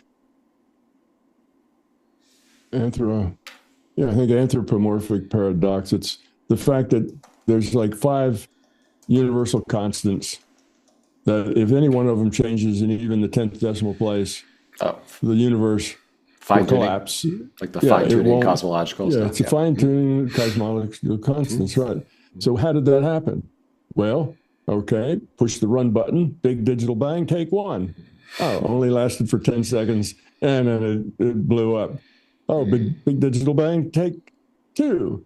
Oh, gravity's a little too strong. Let's turn that down. Everything just sucked back into a hole, back into a knot again. Okay. And now big digital bang, take 20,000. Oh, okay. We're fine tuning all the parameters as we go. So why do you end up with a bunch of constants that are fine tuned? Because the whole thing was trial and error in virtual reality. And that fine tuning took place over many thousands of trials and errors, and things got tuned for themselves so the system would have a virtual reality that lasted long enough to produce avatars that were valuable. And that was the whole point of doing it. So mystery solved. Can I throw a crazy idea at you, Tom? Not a crazy, well, maybe many would say it's crazy. But I specialize in crazy ideas. Well, it's a funny thing because I'm not sure. I mean, to say it's an original one, I'm not sure. I have to look through my notes and stuff like that to figure out how this idea came to me. But I mean, I'm sure other people have had it. But the idea, well, I'll first talk about, are you familiar at all with like quantum error correcting codes and the theory about how space and time could be made up of that? So I think it definitely emerges from like that idea, which is I'm blanking on the names of the Gates was the professor at University of Maryland that found was it? Okay. Correction, error correction codes in string theory. Yes. Okay. Yes, the original. And then John Preskel's done a lot of work in this area. The three young gentlemen I'm thinking of that wrote this paper are Ahmed Almeri, Shidong, and Daniel Harlow. So the idea is that space and time is a quantum error correcting code. And so the idea I had that follows from this is that what we are here to do is to essentially be like beta testers. And like like that kind of idea, that kind of concept that we're in the game, but we're in the game to like fix problems or like that's what was run initially, or that's sort of a very primordial, even pre-biological code, let's say, that goes way before the Earth, or even the formation of the Earth, let's say, and that is kind of like bubbled up to what our goal is now, or that's what we're supposed to be doing now. And then they're tied into things like learning, of course, because you're you're in a game and you're testing things out. You're trying to break things. You're trying to enjoy maybe your time while beta testing as well. Like, why not? If you have to do it anyway, and maybe that's your job. If you can find some enjoyment out of it, even better. But does that comport with anything? There's nothing like that in the book, I don't think. But is there possibly. Anything? See, we are here to fix things, but we're here to fix ourselves. Not the system. The system is not what we're fixing. We're not fixing the rendering engine or fixing consciousness. We're here to fix ourselves. We are relatively high entropy. We have a lot of fear, and we're here to get rid of that and to learn to let that go. So that is our purpose, is here to learn. And this virtual reality, you could say it's a virtual reality that provides an entropy reduction trainer for pieces of consciousness to grow up, pieces of consciousness to raise the quality of their consciousness, to lower their entropy. Now, when some piece of consciousness lowers its entropy, then the entropy of the whole goes down, because the pieces make up the whole. I want to ask you about that. actually, Yeah. if I may, about the entropy, because this brings me also to something I discovered a few months ago. Are you familiar at all with, I can't believe I'm blanking on his name now because I've read a million of his papers, but Rod Swenson's work around the law of maximum entropy production? Familiar at all with this idea? Mm-mm. No. Yeah, well, it's an interesting one because I'm not sure. I don't think I'm not sure how well supported. I'm really interested in this idea. I think maybe from a more romantic perspective, but Hmm. his claim is that the world is in the order production business because what ordered systems do is create like more entropy faster. So like in the whole, like the entire system is always increasing in entropy, but the more smaller ordered systems that there are actually end up creating more entropy than pure disorder on its own. Have you heard that? I don't know if you're familiar with it. Or if, No, so you're saying yeah, the low entropy systems create high entropy? the low entropy. Yes, it would be like, let's say it was all disorder, all high entropy is the highest entropy you can imagine. As soon as you sort of introduce ordered systems that have to, structure and lower their own entropy, they're Hmm. lowering their own internal, let's say, internal Hmm. entropy. And I think the way he described, or one thing that helped me grok it was the idea of like the entropy from the sun, or and how I believe it's like at a 20-to-1 ratio between for every say it's not exactly in units, but for every say one unit of entropy that the sun hits the earth, and now the earth has all these life forms, and of course us as a civilization creating machines that generate tons and tons of entropy. For every one say unit of entropy the sun sends to us, the earth turns that into 20 units of entropy that then get expelled out into space. So yes, so that's like the general idea that what's happening are these ordered systems are, internally have it lowering their own internal entropy. They're trying to fight against entropy the whole time, but en masse, they actually end up creating more entropy than would otherwise exist without them.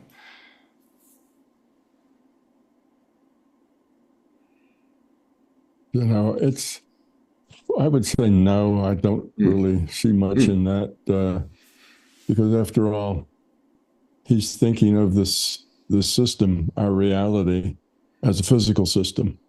mm. It's not. It's a virtual reality. Well, let's say it was a virtual reality. Let's say it's not physical, but it still has to do with, let's say, entropy alone. And the difference between microstates and macrostates.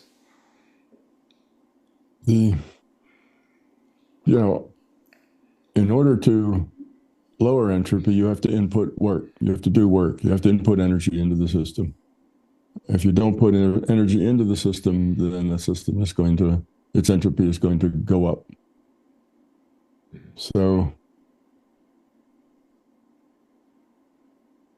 there may be, I can kind of see the point that they're saying. In order, when you lower entropy, uh, you may be raising entropy outside of yourself. I can sort of see that when you're a refrigerator and you're making the air cooler and cooler and cooler, but you're making the air outside the refrigerator hotter and hotter and hotter, Yeah, it's right? that kind of idea. Sure. So, yeah, I can see that point that they're making, but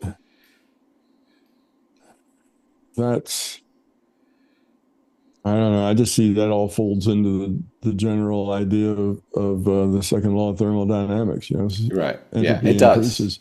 It does. Yeah, Entropy that's just increases. It's kind of that same thing. It's just maybe saying it in a different way, but right. It's trying I to don't see explain any. that. Yeah. Yeah. It's trying to Yeah. like find a more fundamental reason why that happens. So what do you say about the second law of thermodynamics? I mean, the entropy of the universe is increasing. Mhm. Is this a game that we can win? That we can play? I mean, if we're trying to lower entropy, if we're trying to reduce entropy, but it's like the cards feel stacked against us. I mean, it's just entropy. It's like a No, runaway train. remember, it's a virtual reality and it's all computed. Okay. Now the rule set is such that entropy always increases if you don't put work in. That's just The rule set is like that. And that, if we wait long enough, then this universe won't be anything but, some hydrogen atoms and maybe subatomic particles, whizzing around, light and hydrogen atoms, because everything will have decayed. But that doesn't matter. That is just this virtual reality has been created to create avatars long enough for us to use them to grow up. We may not need this universe any longer than, we'll be probably done with it long before that ever happens. In other words, this is a virtual reality created to serve a purpose.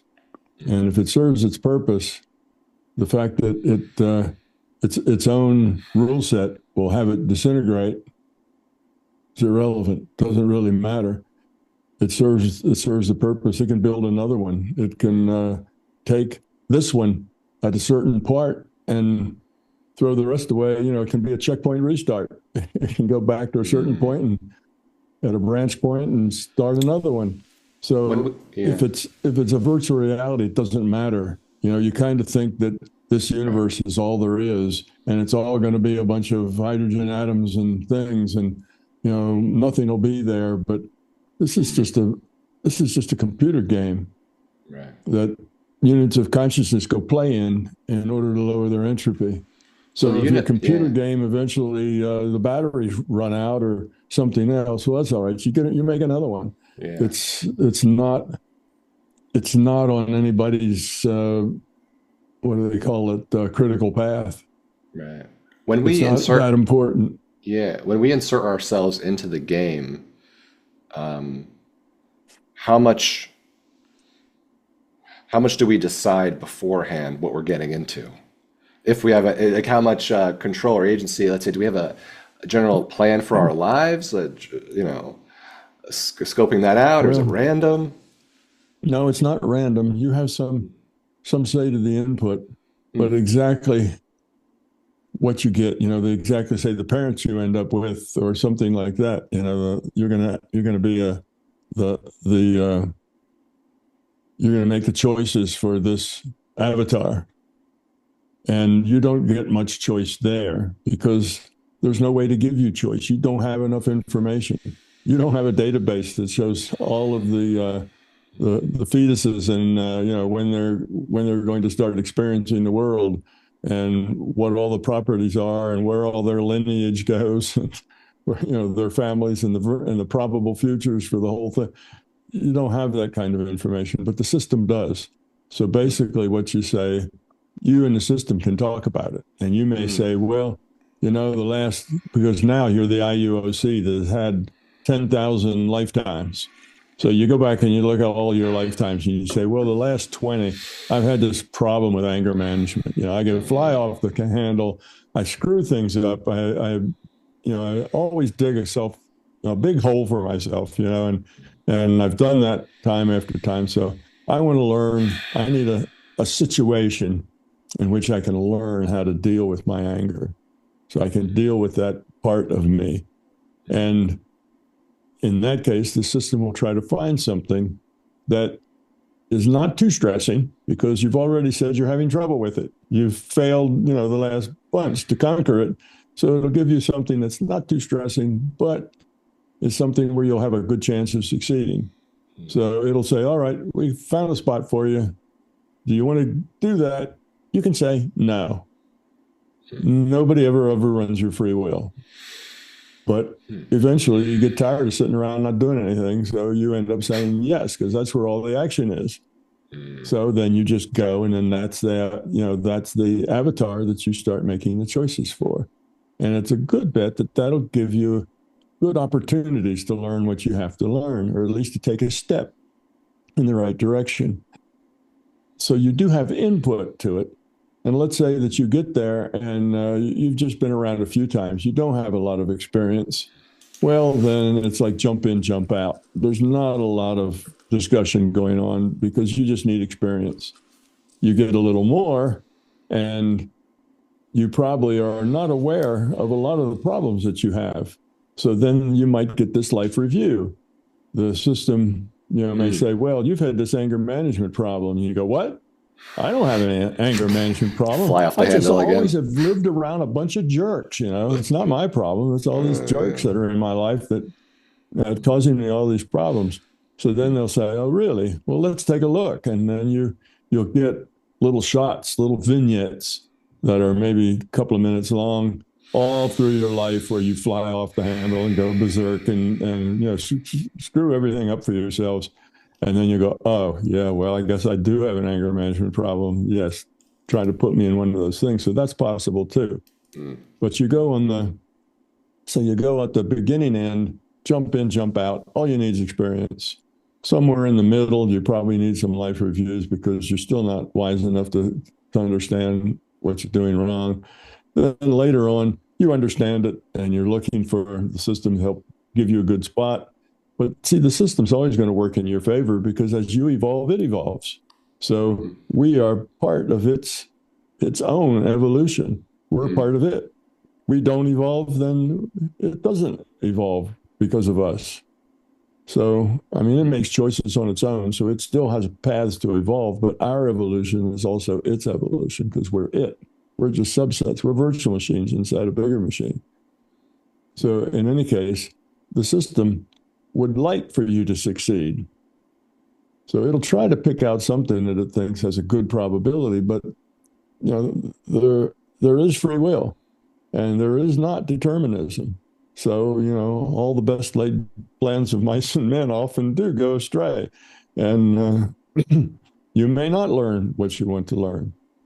You may end up in really awful circumstances that are hard to deal with, or you may end up with a real easy, blissful time. I'll take the latter eventually. I want the latter one, please. Yeah, of course. Don't give me the tough one. That's not where you do most of the learning. The learning, sure. So you're here to grow up, not have a good time. Can I do both, Tom? Yes. Yes, actually, you can do both. All you have to do is get rid of your fear. As you get rid of your fear, your life then becomes better, easier, happier. Satisfaction comes to you. Your life is full of joy. So yes, as you get rid of your fear, now you can have a good time. Your life becomes joy, it becomes happy. Yeah. And the more fear you have, the more dysfunctional your life is. So that's kind of the stick and the carrot. The stick is that you keep making poor decisions and your life is troublesome and difficult and you struggle a lot. You make better choices, you make low entropy choices, and your life is better and better and better. Then you make a whole lot of good choices and your life is just full of joy and happiness and peace. So yes, you can get both, but you have to grow up. You have to do the work. You have to, and it's not intellectual. It's not that you have to learn things. You have to be things. It's not about acting kind. It's about being kind. So that's why it's so hard. If it was just acting, well, we could all get through in a flash, but it wouldn't make any difference. You only grow up by changing who you are, not acting better. Acting better is more civilizing to the people around you, but it doesn't really help you grow up much. You have to be better, do things for the right reasons. How do you recommend people get rid of their fears? I mean, what's like a good first step on that path? First step is to realize that you have lots of fears and understand how those fears have been making your choices for you.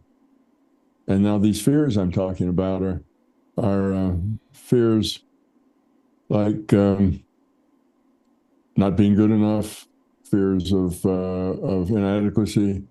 You could be better. You should have done this, but you didn't. And now you're paying the price for that. These kinds of things that bother you and so on. So the fears are often, almost always the fear turns out to be smoke and mirrors. It's a belief you have about yourself that's negative, basically, is the fear. You don't trust people. You don't help people. Everybody's on their own, kind of a thing. You don't connect because you're afraid that you'll be rejected, or that you don't want to work with other people because you're afraid they'll steal your idea. All of that is self-centeredness.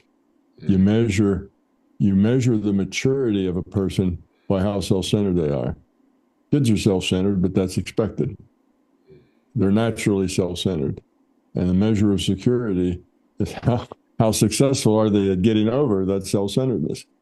They start to grow up when they start seeing that other people are in the world too, and they deserve consideration.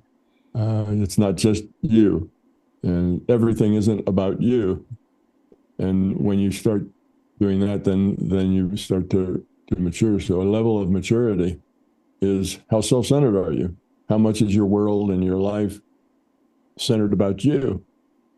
And one of the best ways, then the second step, I should say, once you realize that you do have a lot of fears, things you don't do, things you do, choices that you make because you have a fear of failure, or a fear of not being appreciated, or a fear of being ridiculed, a fear of getting the wrong answer. So there's lots of strategies we play, like I can't lose if I don't play. So you'll get to a situation where you have choices, and you take the choice where it's impossible for you to fail. But when it's impossible for you to fail, it's impossible for you to learn. And that means you already have failed. So that's the problem. So these, taking the easy way out always, rather than the right way. So this model does a lot of wonderful things. There's one, it defines what's right and wrong, good and bad, because things that lower entropy are right and good. Things that raise entropy are not right and are bad. And now the entropy has to be not just a piece, but it has to be the entropy that your choice changes entropy. And it's not only it changes entropy for you, but for everybody else that's downstream of that choice. You have to take that into consideration.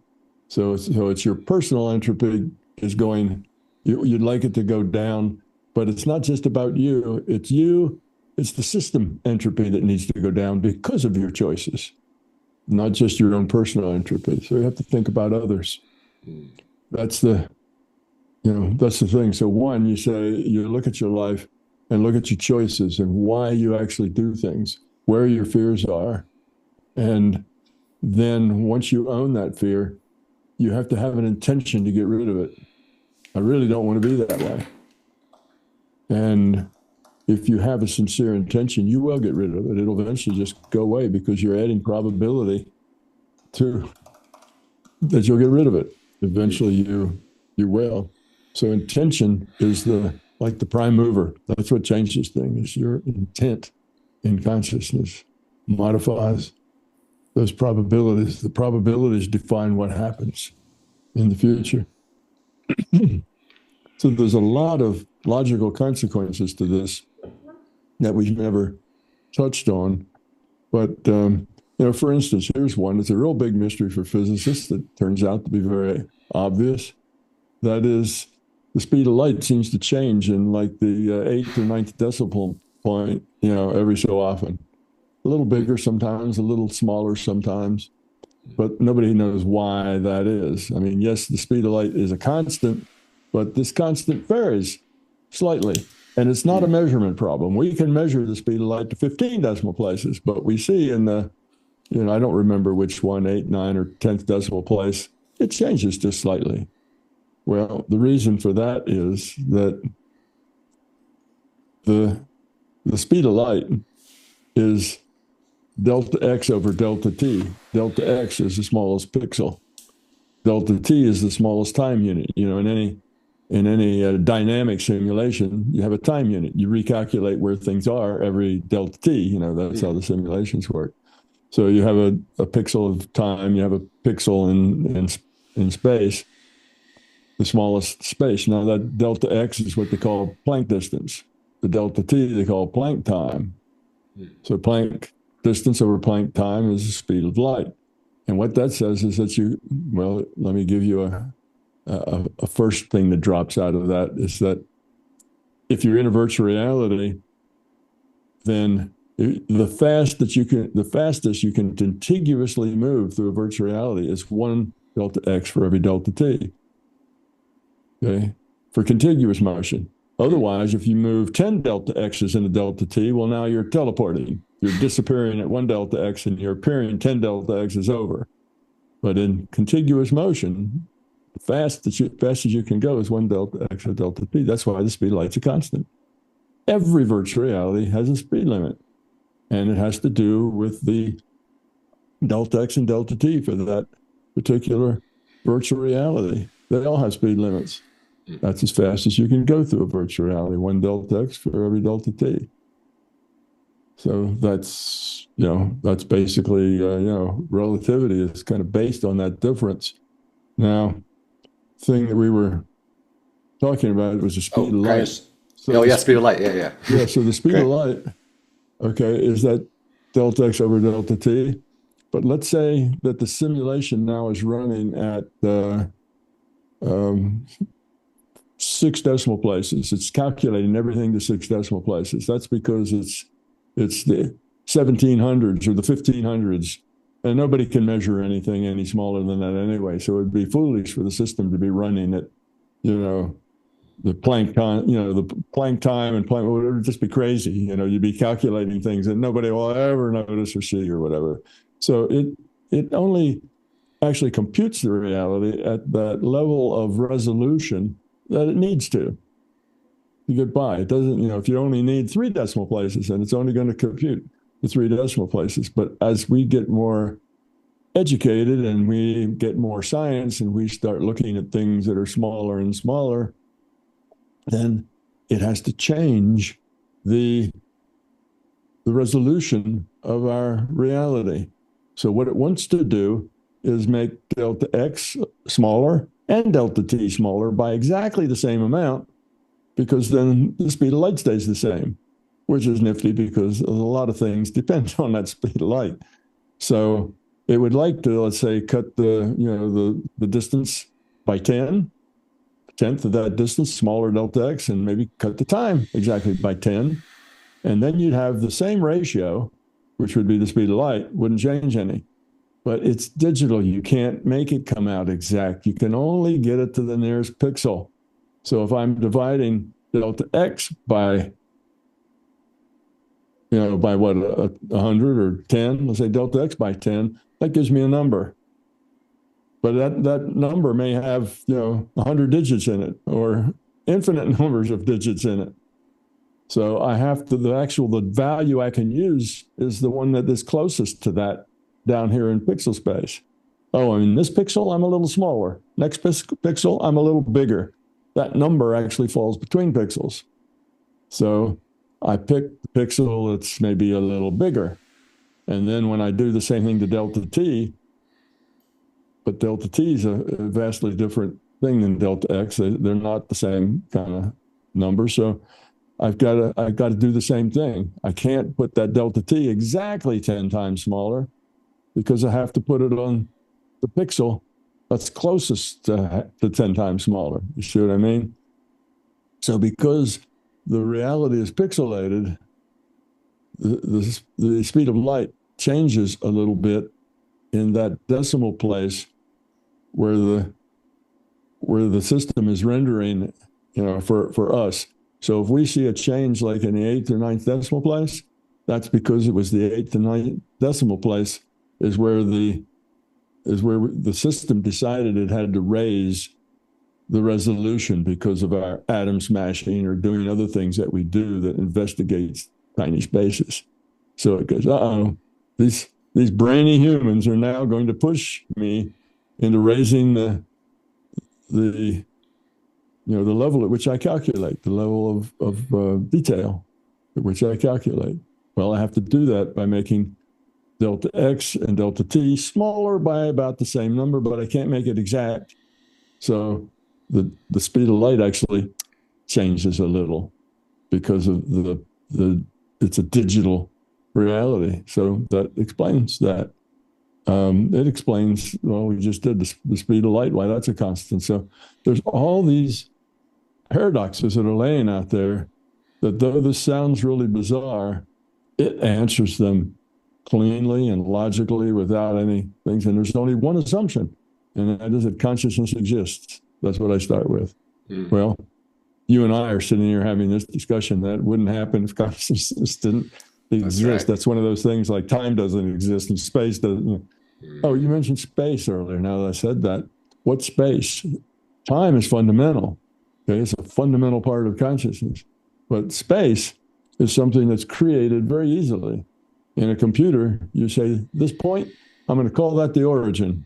And then I'm going to define 3 unit vectors that are each perpendicular to each other at that point of the origin. Well, that's 3 space. Now, from that point and those 3 unit vectors, I've just defined all the space from plus infinity to minus infinity in every direction. There's space. So space is a calculation. It's not fundamental. It's just a calculation inside the computer. And for us, it's 3 space. If it were 2 space, then there'd be 2 mutually perpendicular unit vectors. If it were 10 space, there'd be 10. And as far as mathematics goes, it can do all of those. It can do 10 space and 4 space and 20 space and everything else. But we live in 3 space. Yeah. And that's how you make 3 space, is you pick a point, any point will do. Give it 3 mutually orthogonal unit vectors, and bingo, you've defined every point in space in every direction. So that's where space comes from. Yeah. It's a calculation. There is no space. Right. In consciousness, there is no space. There's just consciousness. I'd love to return to the, well, speaking of, I guess, the third 3 space, let's call it the third step. I asked you before about how do we get rid of fear and what do we do? You said we have to be things. And I think I asked, so if I may break this down to steps for the audience and for myself. Okay. But let's say it's one, it's recognizing those fears, right? Looking at step one, listening, looking at the fears. Yeah, listening to fears. Say, here's why. Look at your choices that you make. How do you make choices? Oh, you and your wife say, oh, I'd like, let's go to such and such a party. And you go, I really don't want to go. Well, why do you make that? Why do you make that decision? Analyze it. Why do you make the decisions that you make? Or, yeah, I do. Yeah, let's go. Why do you make those decisions? And you'll find out that a lot of your choices are made because of fears. You fear that, it's going to be boring. You fear that, it'll be a lot of mindless people talking a lot of mindless gibberish and you're not interested in that. You fear that, I don't know, whatever, there's millions of different variations on these fears. But so look at your choices, find the things that you have fears. Then once you recognize them, pick one, just one, and not the hardest one you can find. Pick one of those fears and use your mind to say, I don't want to be that way. Not I don't want to act that way. Acting isn't it. I don't want to be that way. And every time you catch yourself doing it, stop yourself and go, I don't want to be that way. I don't want to feel that way. And you will find that as you do that, more and more fears will pop up and you will learn kind of your own technique for getting rid of them. It's a strong intent will get rid of them, because if you have a strong intent to not be that way, you will actually change how you are. It'll take time. It may take weeks or months or even years to do that, depending on how big the fear is. But I often, when I say that, and I've said this hundreds of times, so hundreds of audiences, and I always get a few, particularly young men, who will say, but I don't have any fears. I don't know that I have any fears. I don't know of any fears that I have, and I don't think I have much ego either. And, they'll tell you this. And I'll tell them, well, just go work on it. Think about your choices and why you make them and what you're doing and the things that motivate you and don't motivate you. And I hear from them about 6 months later, and it's like, geez, I didn't realize it, but my whole life is dominated by fears. That's all I am, is a bunch of fears. And I get that. And I say, well, pick one and work on it. And then when you get that one done, pick on the next one. And then I hear from them after that, and they say, wow, life is so much better. My relationships with my kids and with my wife and so on, they're so much better. So it's the fears that muck everything up, that create all the problems. So all those things, here's another way. Look, fears are negative. It makes you, those are negative expressions. So here's a real good way. Find them and look at, let's say, the last even day or week of your life and say, during that last day or week of my life, was I ever upset, angry, annoyed, stressed, felt unappreciated, used? All these things are negative. They're all negative things. The positive things are you feel joy and happiness and fulfillment. Those are positive things. Annoyed, upset, angry, afraid, all those negative things. So if you look at your last week and say, did I feel anything that was negative last week? Did I have any emotions? Because your emotions are the real you. Those emotions that boil up out of you, that's reflecting who you really are inside. So when you say, "Oh yeah, geez, are you kidding? I don't get through a day without being annoyed by something or another." Well, all of that will lead to a fear. Every time you're annoyed, there's a fear behind it. So that will also point out your fears. When you can go through a whole week and never have a single feeling other than joy, peace, happiness, and satisfaction, then you're grown up. If that's the way your life is. So anytime that you have negative stuff, it's a fear. So that's another way of telling it. And then you just take an effort to stop being that way. And another thing is you have to take responsibility for being the way you are. This idea, George really made me angry. Of course, anybody would be angry. That doesn't count. Anybody would be angry, if George did that to them. That's an appropriate response. No, George does not make you angry. You choose to be angry. You don't have to be angry. It's your fear. It's your ego. It's your beliefs that make you angry. That's why you're angry. It's not because someone else makes you angry. Nobody can make you angry or upset except you. It's how you choose to react. So if George comes along and insults you and you have fear of being inadequate, that insult will just resonate with that fear and you'll explode because you'll be real angry. But if George comes along and insults you and you don't have a fear, you'll think, geez, I wonder why George feels like that. He must be having a hard time. And remind me next time I see him, I'll ask him about it and see what it does. But it doesn't affect you at all. You feel fine because it's not your problem. It's George's problem. Yeah. George is upset. That's why he does that, you see. So you have to own it. All that negativity, you have to own it and say, yeah, that's me. I get upset. I get annoyed. That's very funny, Tom, these things. That you tell that you picked that particular name because I'm in a storytelling class, something I do on the side. It's for fun. And literally this afternoon, I was practicing a story where there's a George in the story. And I'm mad at him. I'm furious at him for a particular reason, for making fun of my best friend. And I tell this whole story. So when you said George, I was like, man, just a couple hours ago, I was in the emotional state trying to tell the story about George. That's freaky. So do you have a specific intention practice that you recommend? Like, what should we do? Like, how do we get intention? Because I imagine a lot of people, they're weak, right? we succumb to fear, we succumb to cheap pleasures, let's say, whatever it is. How do we get intention? What do we actually do? Like, what's the step we take? Most of that intention needs to come from the intuitive side. Some can come from the intellectual side, because the intellect is usually the thing that gets you going. You look at it and you say, I don't want to be this way. This is dysfunctional. I can see where this is making me make poor choices. So that's the intellect. But the intention has to be beyond the intellect. It has to be on the intuitive side. It has to come from the deeper parts of you, not just your intellect. Your intellect's a pretty shallow thing. So you have that commitment. You own it. You recognize it. You own it, and you try not to be that way. The other thing you can do is try to be who you are.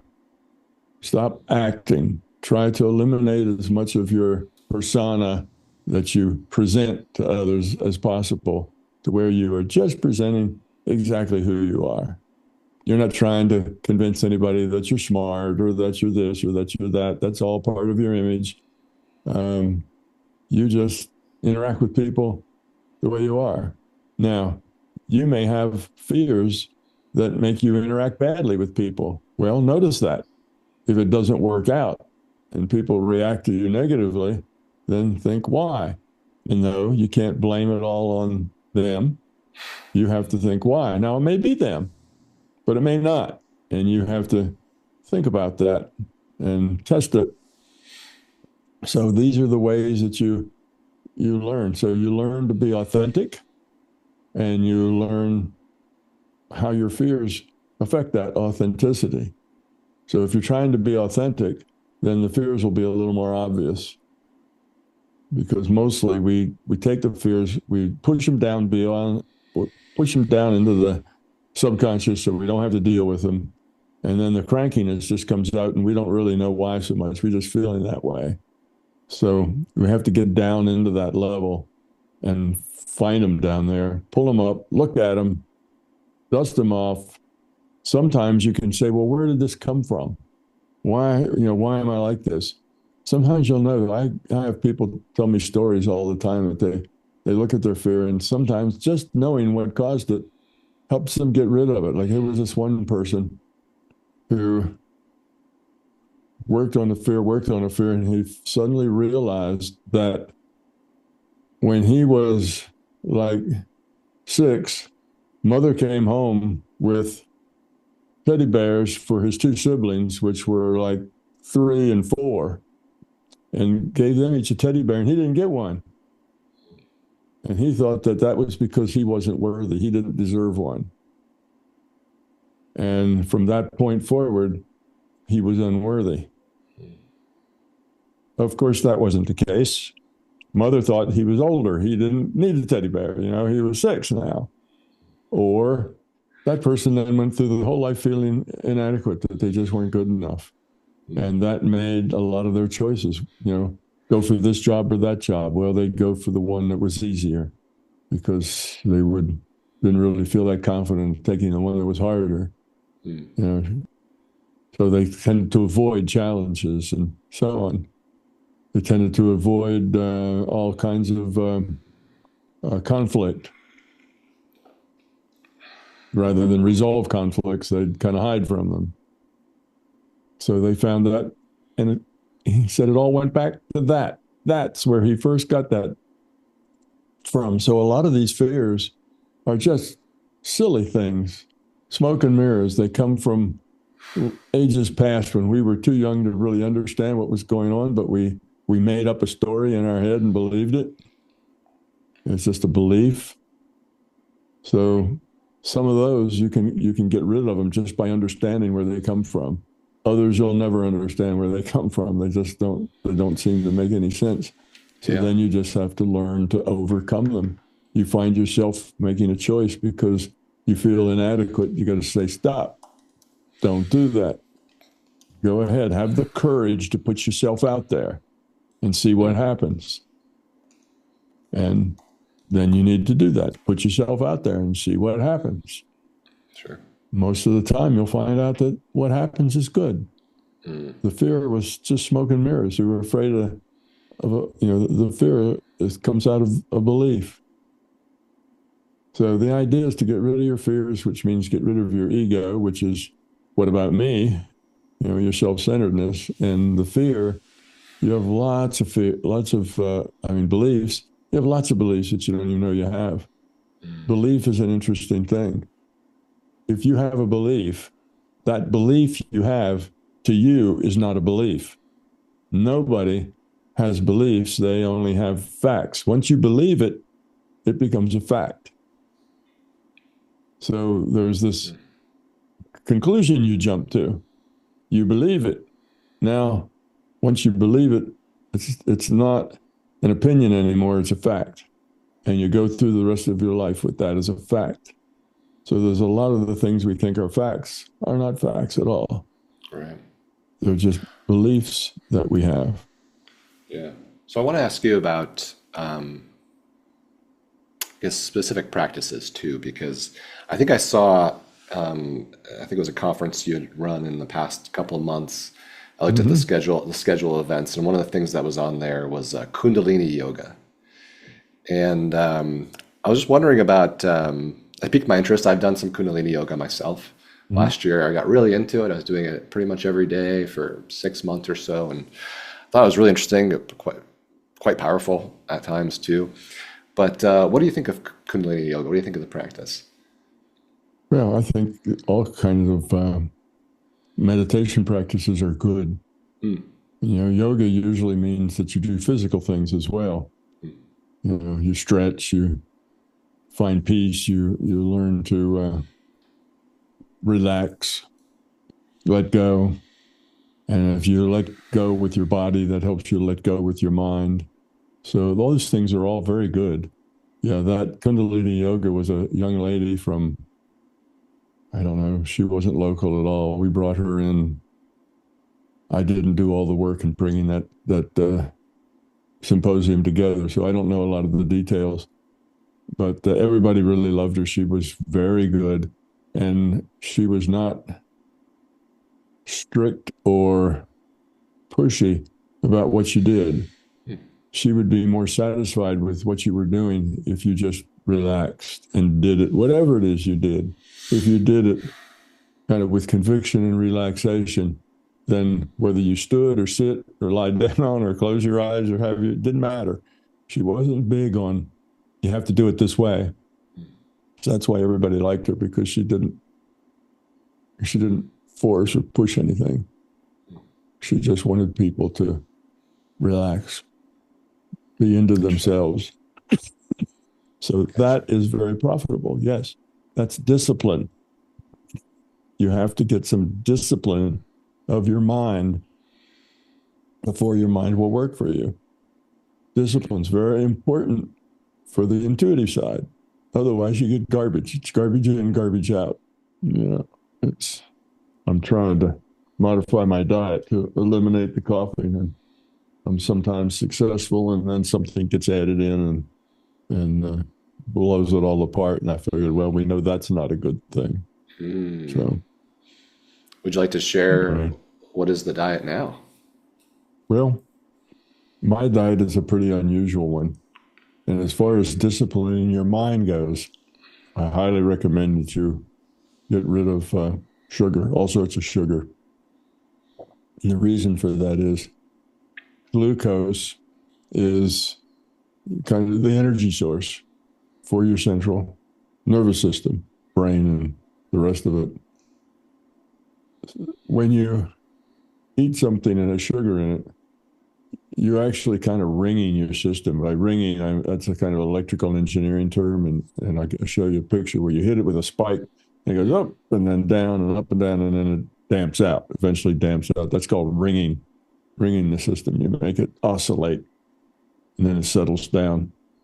When you eat sugar, your pancreas produces insulin to try to make the sugar, not so high, because sugar is almost pre-digested. Most anything sweet. I'm talking about all the artificial sugars and natural sugars, everything, it gets into your blood system very, very quickly.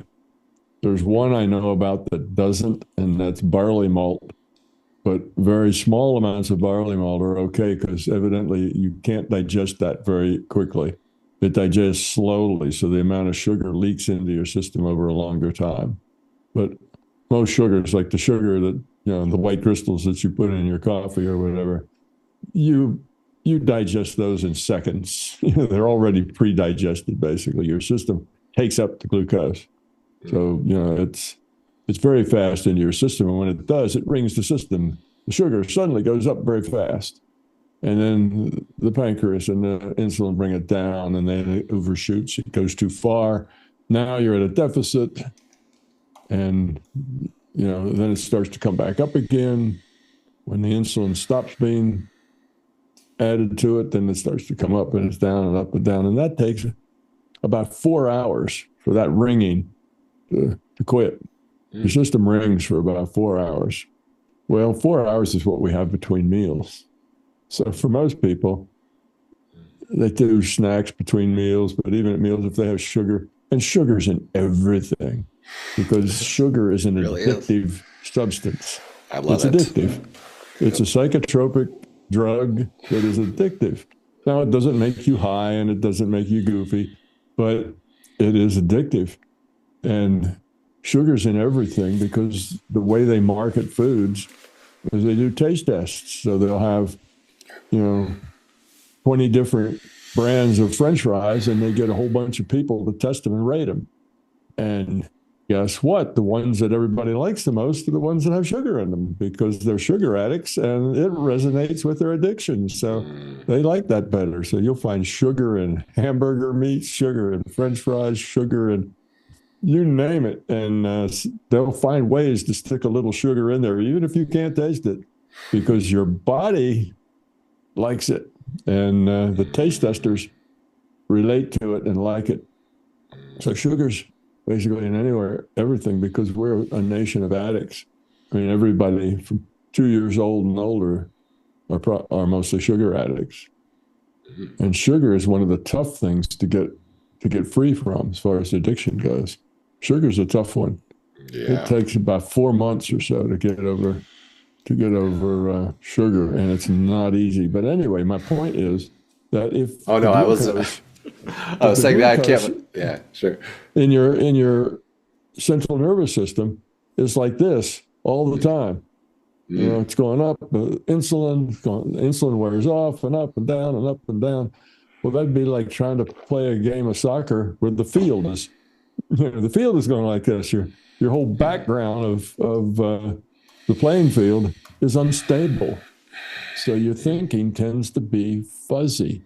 And what you'll find, is that only after you've been off the sugar for about 4 months or something, and then you accidentally get some, and wow, everything gets fuzzy. And you had no idea that that's the way you were living before. Fuzzy was normal. It's always been fuzzy. So if you say, oh, does the sugar make it? Of course not. No, everything's normal. But then you'll find clarity like you've never seen clarity before once you get off of it. And you won't notice it because it's a slow process.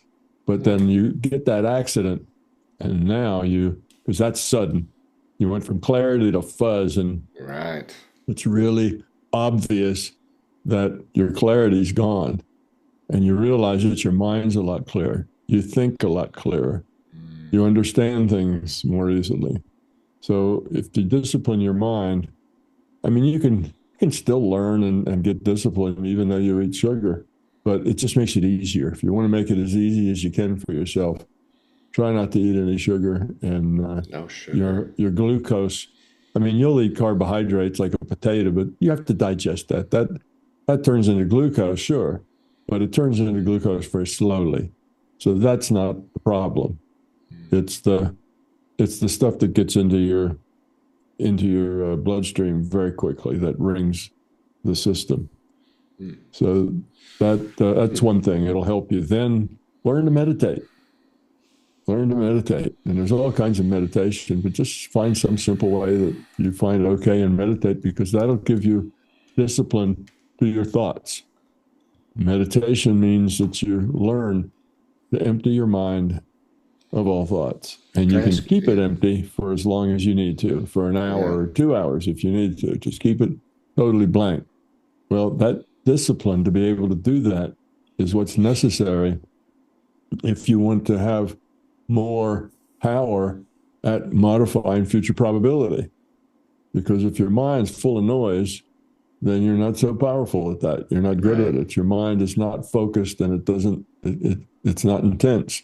So the first thing, in order to have those abilities, is you need to make your mind more stable, and then you need to get rid of the noise that's in there, so you can put all of your thought energy focused on one thing.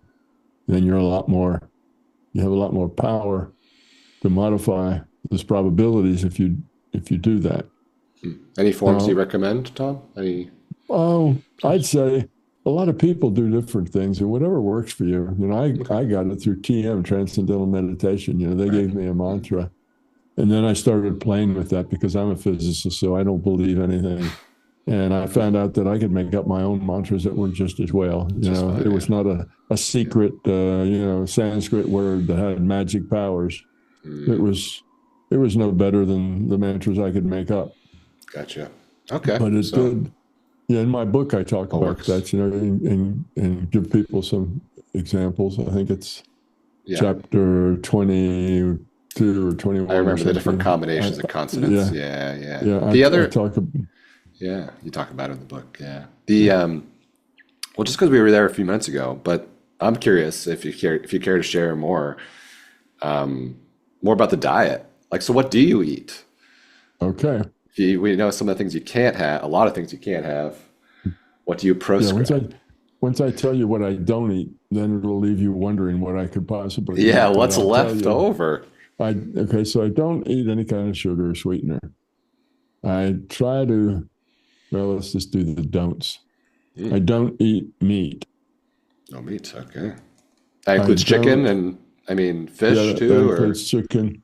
If I'm doing something that requires a lot more protein than normal, let's say I'm lifting weights and I need some protein, then I will eat like half a can of tuna fish or something like that, because you can get 43 grams of protein out of one little 4 ounce. I know. Tin of yellow tuna. I got a bunch of tins in my. That's the minimum. So it's a minimum amount. So I will do that. Now, when I say these things, I'm not hard over on any of it. If I'm traveling and it's not available, then I'll eat something. I'll pick the least aggravating, food that I can find. So I may have, something then that I wouldn't eat normally. So you can't be too hard over. You can't say, this is, I shall never go beyond these limits. No, that's not a good idea. You need to be flexible. But for the most part, this is the way I eat.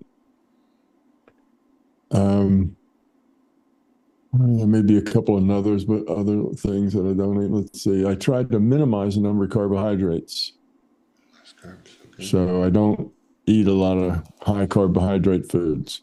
But what I do eat is some fruit, but I don't overdo on the fruit. Like I wouldn't sit down in a day and eat 5 apples or, 6 bananas or something like that. That's too much. Those are sweet fruit. And if I had a really sweet fruit like a pineapple, I'd eat it very sparingly. I wouldn't eat a whole ripe pineapple either, or even a whole can of pineapple. But so some fruit. Fruit is not the main diet, but some fruit. Because fruit has a fair amount of carbohydrates in it as well, but fruit's good. And then veggies of all sorts. Anything that's a plant that grows in dirt, that's a vegetable. So lettuces and kale and, collard greens and turnip greens and bok choy, and there's just lots and lots of things that you can eat, chard, and all the veggies of Yeah. all sorts, and I eat those. And you have to eat a lot of variety. You can't just eat the same thing all the time. Spinach. Hmm.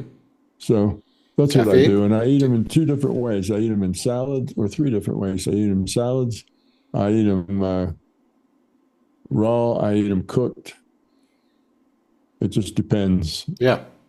on what the best way is to fix them. And I eat them in a green smoothie. Hmm. I make a green smoothie with maybe two bananas. And it's a big green smoothie. It's about almost a half a gallon. I have a big blender. Whoa. That is a Yeah, big one. and I make about a half a gallon at a time. Yeah. And I use about two bananas, and I'll use 2 pounds of spinach. Whoa. Now, spinach doesn't weigh much. A Yeah. pound is one of those boxes that's about this big by, about this high and about that wide. It's a big box of spinach is usually the 1 pound. So I can use two of those boxes of spinach in one. That's probably equivalent to probably 7 or 8 salads worth of Yeah. spinach. And that all goes into one green smoothie.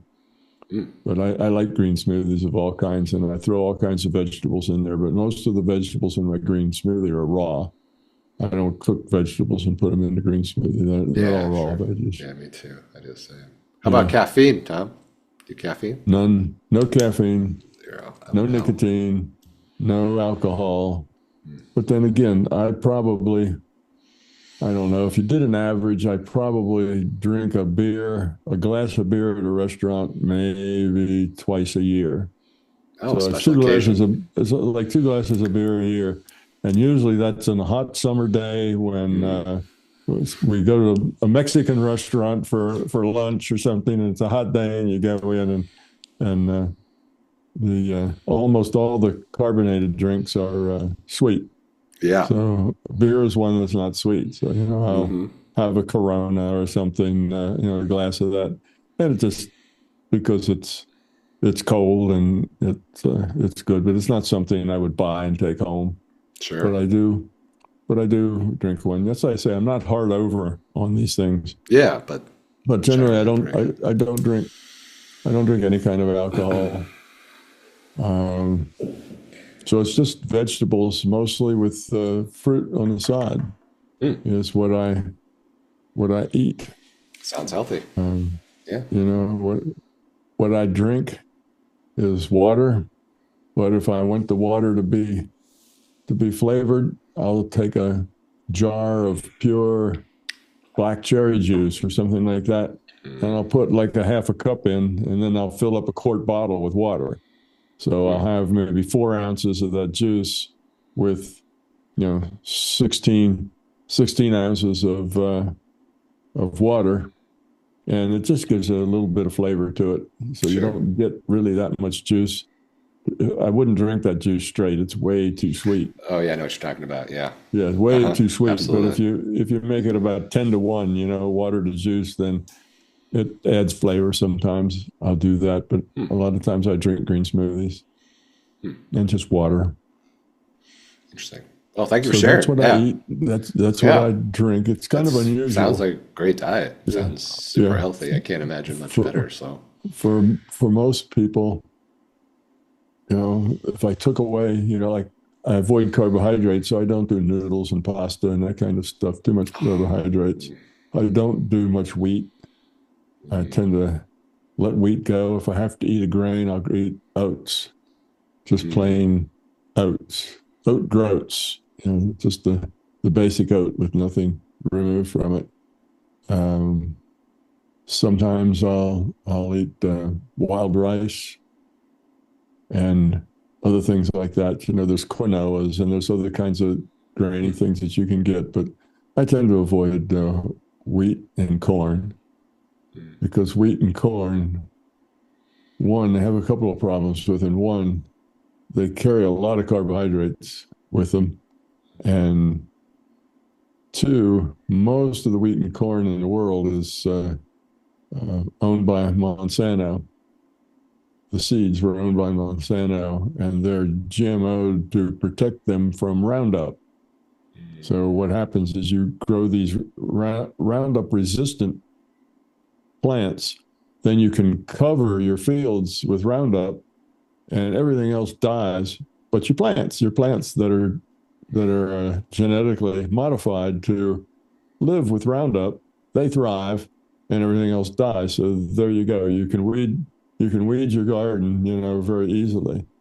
So that produces higher yields and more profits for farmers. So that's typically what you get when you get wheat or corn. Soybeans, you get a lot of that too. So you have to look for something that's organic. Most of all those veggies and fruit I eat are organic. I try not to eat things that aren't organic. Also, nuts and seeds, I eat those. But again, everything is if I can find it in organic, that's preferable. So it is a good diet. It's very solid. Yeah, I should start asking all my guests about their diets. I think it's interesting to know about. I'm sort of updating mine at the moment, so I made some good changes, positive changes this year. So, but still more work to be done. No sugar.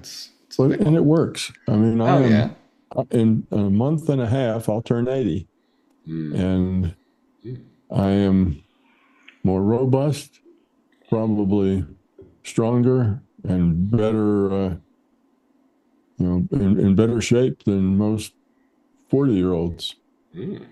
So I exercise regularly, 4 days a week. I spend about 2 to 3 hours exercising 4 times a week. Oh, wow, that's long. Yeah.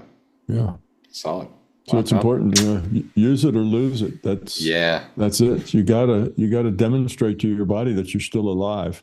If all you do is sit and watch TV, your body doesn't think you're very alive and starts shutting things down and systems start to fail.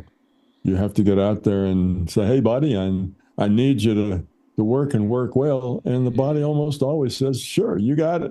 Feed me well and use me, and I'll be there for you. So I'm physically, I'm very fit and fairly strong because I work out. But you don't have to. Your body doesn't have to deteriorate as fast as most people do because our culture tells us when you get old, you pass 70, you should kind of take it easy, sit down, and not do too much. And that's just the opposite. You need to stay active. You need to stay in the game. You need to, work too hard. You need to play too hard. You need to just keep going, and you'll find your body will support you. The body won't crap out on you if you exercise it and feed it well. Well, do you have time for I know we're way over time. Do you have time for just a couple more questions, Tom?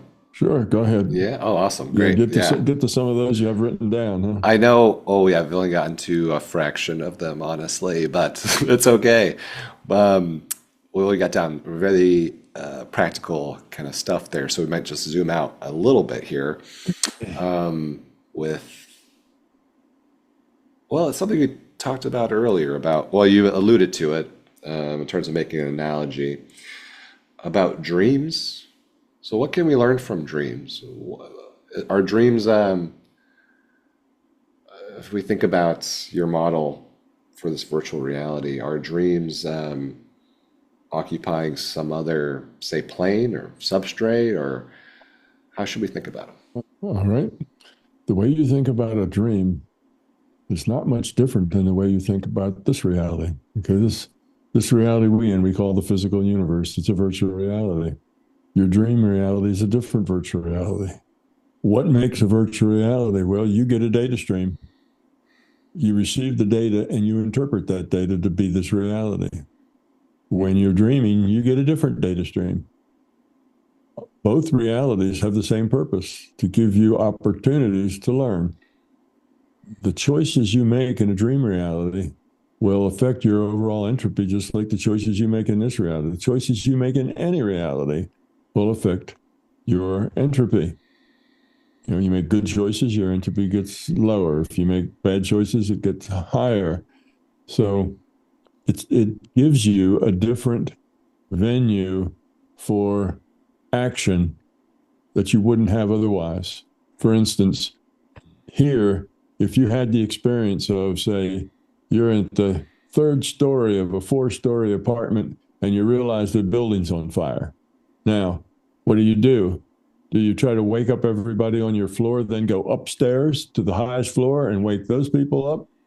And then, try to progress down through and get other people to help you wake everybody up? Because as far as you know, you're the only one that realizes that it's on fire. Or do you just grab all your stuff, pack all your valuables in a suitcase and run outside? Okay, so those are choices that you have. Or do you only, try to wake up the people that are on your path to outside? Or only the people in your hallway? Or only your friends? So you have these choices. And they're moral choices, they're ethical choices. And what you do will raise or lower your entropy. It's part of a growing situation. So if that happened here in this physical reality, there'd be a whole lot of collateral damage. There'd be buildings burned, people burned, all kinds of things would happen. It can happen in a dream reality and nobody gets burned. So those things that are more dramatic, that are more difficult to run into here, you get to have those experiences in a dream reality. And there's no collateral damage being done, just to give you an opportunity to grow up. You'd hate to burn up, an apartment and kill 10 people just to give yourself an opportunity to grow up. That'd be very inefficient. You'd raise 1,000 times more entropy than you'd lower by growing up one person. So it's just another reality frame. It's no different in the sense of reality. It's just as real as this one. All virtual realities are equally real. So the one we call our physical universe isn't any different really than a dream. It's just the difference between the two is that in this physical universe, our rule set's real tight. Every energy exchange has some constraint to it. It has to happen like this. Everything's constrained. In a dream reality, you can teleport. You can leave one place, go to another. You can fly. You can do all kinds of things you can't do here. But that also then gives you more opportunities to make choices than you have here because you can do more things. In any case, it's just a different reality frame for which you to grow. That's what you're here for. So the system isn't going to waste 8 hours a day in learning just because your body has to sleep. When you sleep, you just pick it right up and start acting again, making choices and doing things just somewhere else in another reality frame. Now, if you write down your dreams, that will encourage your dreaming. And it encourages it just by making you think about it. You have it in your intent. Oh, I want to remember a dream. I'll write them down. And dreaming then becomes something that's important to you. So once your intention gets put on it, it starts happening more often and you remember them more often. And you will realize that a lot of the things that happen are connected to things that are happening here in this reality. And you're in training, you're practicing for choices that you're going to have to make in the near future, or just getting resolution on choices you have already made that maybe you should have made differently. So it's just another kind of learning time. It's a different entropy reduction trainer that does not have a very detailed rule set. The rules are much broader. You can, like I say, teleport, fly, do all kinds of things that you can't do here because our rule set's very tight. Okay. So it's it expands your decision space in another reality frame. And daydreams actually fit in there too, if you can get your daydream to take on a life of its own. And by this, I mean, when you start a daydream, you're filling in all the roles. Let's say you're having a conversation with somebody in this daydream, then you're talking, and then you're also filling in the reply that you get. You know, it's all you. You're making it up. But if you get into a daydream enough, you stop making all those choices, and it becomes a thing. What happens is the larger conscious system will match your daydream with a data stream. And then pretty soon, you're not making up the words that the person you're talking to is saying. They're independent of you. And what goes on around you is independent of you. So most of us have daydreams like that, where we get into the daydream to the point we forget we're daydreaming. And we're just in a reality and stuff is going on. Right. But your body's still there, and you haven't fallen on the floor. You're not in bed. You're not snoring. You're awake, sort of, but not really too awake, because you're not in this physical universe reality. You've really moved over into another reality where your mind is active, and you're having things happen, and you're reacting to them, and other people are reacting to you reacting, and you get this whole story, and that's not you anymore. You've gone past that point where you're the one feeding it and making up the whole story. Now you're really in another reality. So, and what's out of body? Out of body is just a different data stream. Typically, it's a single player game. This game we're in here is a multiplayer game. There's lots of other people playing a game with us. Most out of bodies are just single player games where you let go of this data stream that defines the physical universe, and instead you pick up a data stream that the system gives you to give you opportunities to grow up. Often the very first opportunity you get is to deal with your fear.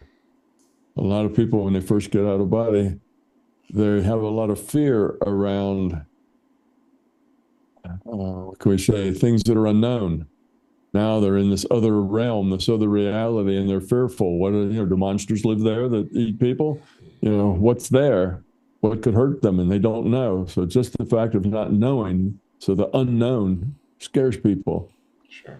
So they go in their out of body and they find monsters, and people beat them up, and monsters will chase them, and all kinds of horrible things. That's their own fear, is what they're running into. In that realm, what you think about, what you intend, manifests very easily. Here in this physical matter, you can still manifest things with your intention, but it happens slowly. It takes a lot more effort.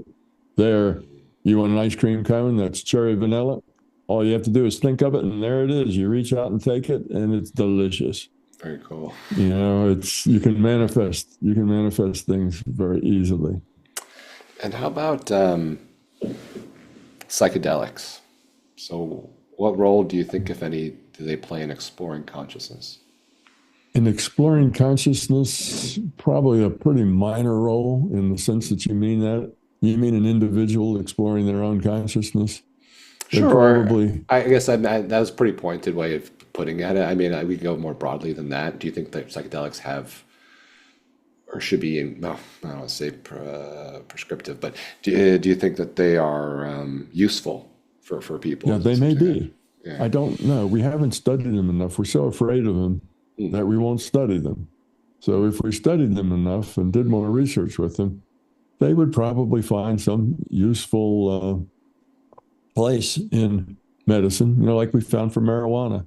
Marijuana now is often prescribed when people are in a lot of pain. It's a good pain reducer. People who are terminal and take a lot of painkillers, they'll also take the marijuana to settle their stomach, and makes their life a lot better, because it helps suppress the side effects of the narcotics that they're on. So anyway, so there we have one hallucinogen that is already found in medical use, that is allowable on the edges. You can use it for that. But yes, I suspect there'll be some value in them if we study it. But that's science. That takes science. Now, what's their value to helping a person along on a spiritual path, I'd say you have to look at the probabilities. There is a possibility that it could actually be helpful, but that possibility is small compared to the possibility that it will be harmful. So you're likely to get hurt, more likely to get hurt by it than you are to get helped by it for your own personal trip. That's because the people who take those drugs and actually get value from them take them once, maybe twice. It opens their mind. They see things and then they get excited and then they don't take the drugs anymore, but they want to learn how to meditate and get to those spaces on their own. So it's an eye opener for some people. So if it's an eye opener that then motivates you to go do it on your own, great. If it's something that you do and you get, wow, gee whiz, I saw the whole reality. Yeah, it was I could see it, like it was written in code and it was this way and that way and it was awesome and I was one with everything. And so you can have these things, but the research shows that it doesn't last. You feel like, yeah, that's changed my life. That's so, I'm different now because of that experience, life-changing experience. If you give them personality tests and other kinds of tests to see, who they are and how they think and type them, you find that, years later, they haven't changed. They're the same people that they were before. Same level of stress, same level of everything. They're not kinder, gentler people. And they tend to, if it happens once and that's exciting, so they do it again and that's exciting, and then they do it more. And pretty soon they're on their 5th and 6th and 10th trip. And now what happens is doing it the hard way, which is just disciplining your mind and having experience, doing it yourself is too hard. They couldn't, that takes a lot of work. You might have to work for a decade to be a really good meditator. Well, to them, it's now too much work. They've built this idea that they can get there easily. But the problem with it is that, okay, it's like you get in a rocket and then you get shot up into the non-physical. All right. And then you buzz through the non-physical and then you crash on the other side. Well, you weren't in control. You don't really understand what's going on or why it's going on. Why did you see what you saw? What was that? Well, you were given a data stream and you interpreted what you saw was that data stream. And a lot of times all you're going to get is a light show. You get a lot of pretty lights and feelings. You might get the, one with everything feeling. And that's what it feels like to be the larger conscious system. Okay. Sometimes the system will give people that experience. But if you don't earn it, you don't learn anything from it. That's like having somebody come in and take your math test. Okay, you might get an A in the course, but you don't learn anything. That's the problem. So you get blasted up into inner space and come back down, and you're not really any more grown up for it. It's sort of like a roller coaster ride. You get on a roller coaster and wow, and you scream and you put your hands up in the air and you keep doing it and doing it. But it's an experience. It's a peak experience. It's a rush, but you're still the same person. You don't really change much. You may say, oh yeah, now I know. I see the detail. I see the reality. I see how it works. All of that is metaphor. It doesn't change who you are inside. And to grow up, you have to change who you are on the inside. Now, often these people who take the psychotropic drugs, it often becomes a mutual appreciation society. The people who are on the drugs start to hang out with each other. And they start to hang out with the people who aren't on drugs less and less. They start taking the drugs more often. Pretty soon, they're not all that interested in the normal reality. Their work is boring. They feel advanced, more spiritual, more advanced than other people. So they have a tendency to kind of drop out and whatever. From their viewpoint, they are advantaged and more spiritual. From the viewpoint of everybody else, they're just failing. They're dropping out. They're not connecting. Their friends have been reduced just to other people taking drugs, and they become part of a druggy community and aren't all that productive. So that is the downside. I'm not saying everybody that takes drugs ends up like that. I'm just saying that's a trap that people can easily get into when they're taking these drugs. So, I don't take any drugs, have never taken any drugs. It's if you make it on your own, if you understand it and you learn about it, then you can appreciate what you're seeing and why you're seeing it, what it means, put it in context. You can learn from it. But if it's a ride, like a roller coaster ride. Yeah, it may be awesome and it may be a thrill, but you don't learn anything. You don't learn from an experience. You learn from changing who you are. And experiences don't make you grow up. They may change who you are. You may go from a productive, interested citizen to kind of a dropout.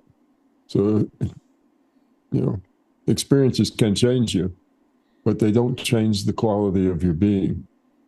They change your attitude. They change your beliefs. They change your ego, but they don't really change your quality any. For a change in quality, who you are, you have to change yourself. You have to become more caring, more giving, more connected, more helpful to other people. And generally, that's not the direction that the drug users end up in. They start getting less of those things. Got it. Yeah, and that's the problem. Yeah, understood. The other, I guess, I know we are so far past. Thank you so much for extending the time. I'd love to ask you, Tom, one last question before maybe we depart this time.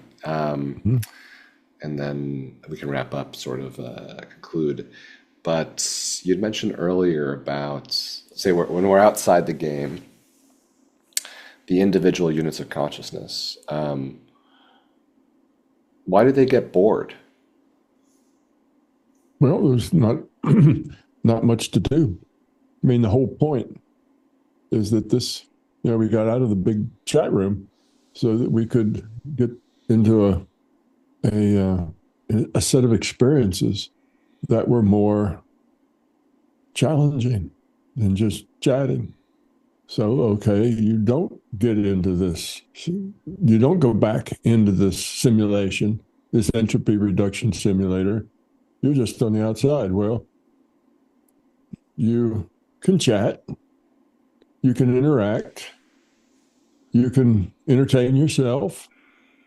You can daydream. You can even make friends. But you're not going anywhere. You're not really in a situation that gives you any challenges. You can, all of that stuff you do is just like a daydream. Okay, you're in another reality, but it's just like a daydream. So you can have interesting daydreams, but you don't learn a lot from your daydreams. You generally don't. They're pretty mundane. So it's not a very rich place. Probably better than a chat room, but not much. And after a while, you just get bored. It's just you're not growing. You're not becoming more. And each IUOC has this little piece that's embedded in it that says, do better, be more, grow up, explore. So we're just made that way to reach out and try to learn and grow. And if you're just sitting on the sideline, pretty soon you get antsy and you don't like sitting there anymore. And then you find something to do and you get bored with that. And after a little while, you go back to the game and you say, hey, you got a slot for me? I want to get back in the game. Put me back in, coach. Yeah.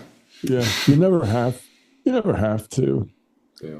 But it's, like, again, free will is like a sacred thing in consciousness. You don't override somebody else's free will, lightly. It's a very serious thing that you have free will. So the system doesn't, it's not the larger conscious system. It's the old man with the long white beard playing with these pet people, like moving people around on a chessboard, having games.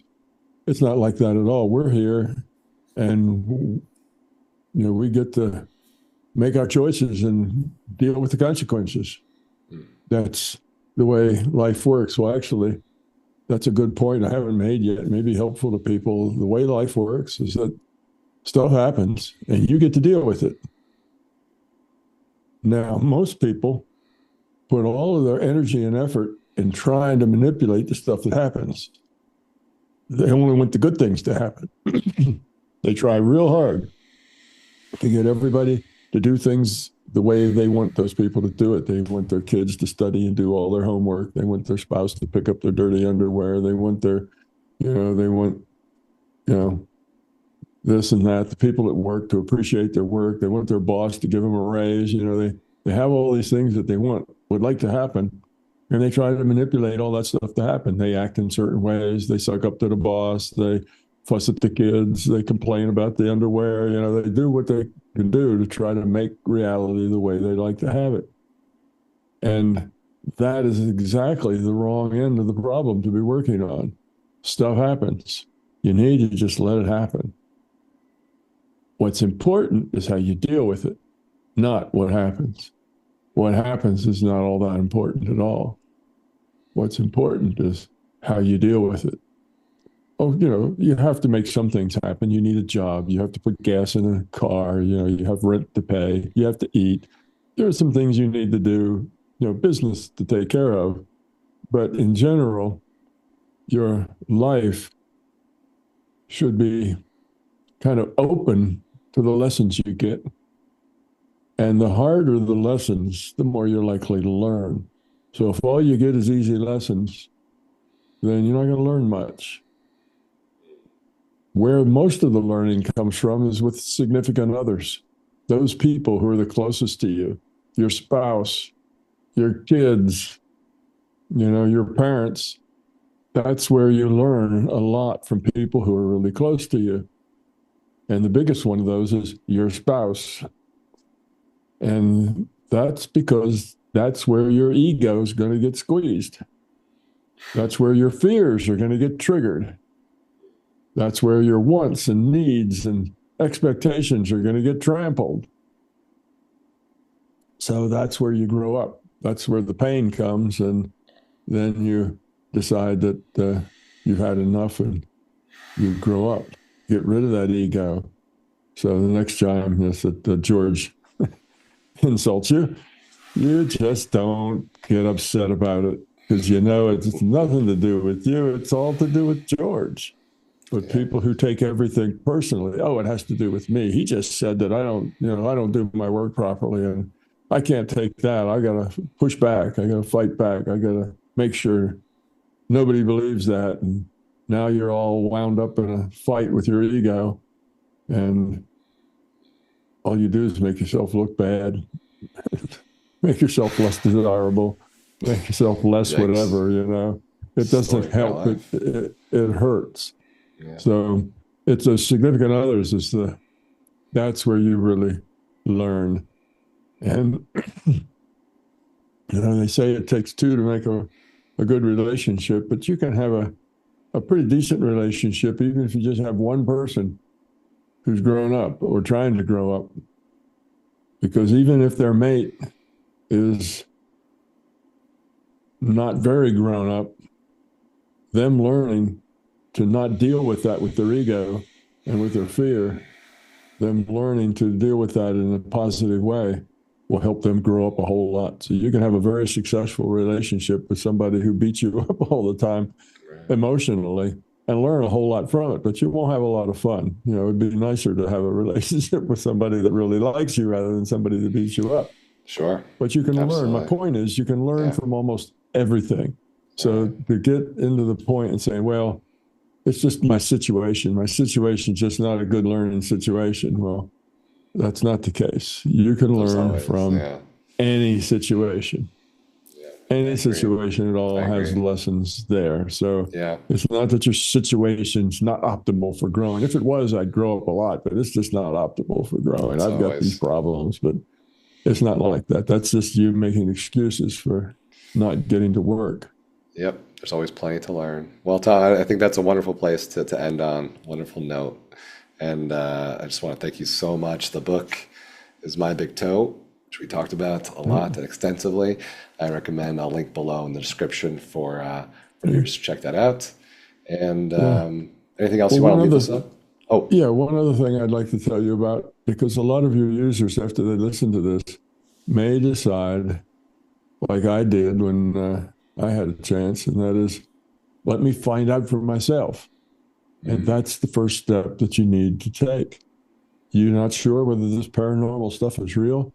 Go find out. Do it. It's not that hard. Matter of fact, healing is one of the easiest things you can learn to do because there's so much uncertainty in health. How a particular illness turns out generally has a lot of uncertainty with it. People have stage 4 cancer one day and a week later they're cancer free. Now, that's not the rule, but it happens. And just because it happens occasionally, it provides a fair amount of uncertainty into how any one thing has to work out. Biology is so complicated, and we are so ignorant of most of it that there's lots of uncertainty. So healing's easy. Remote viewing's easy. It's not a matter of learning something new. It's a matter of getting rid of the stuff you've already got that's getting in the way. yeah, That's that's good the advice. way it works. So you can start developing your intuitive side. You can learn these things for yourself, experience them yourself.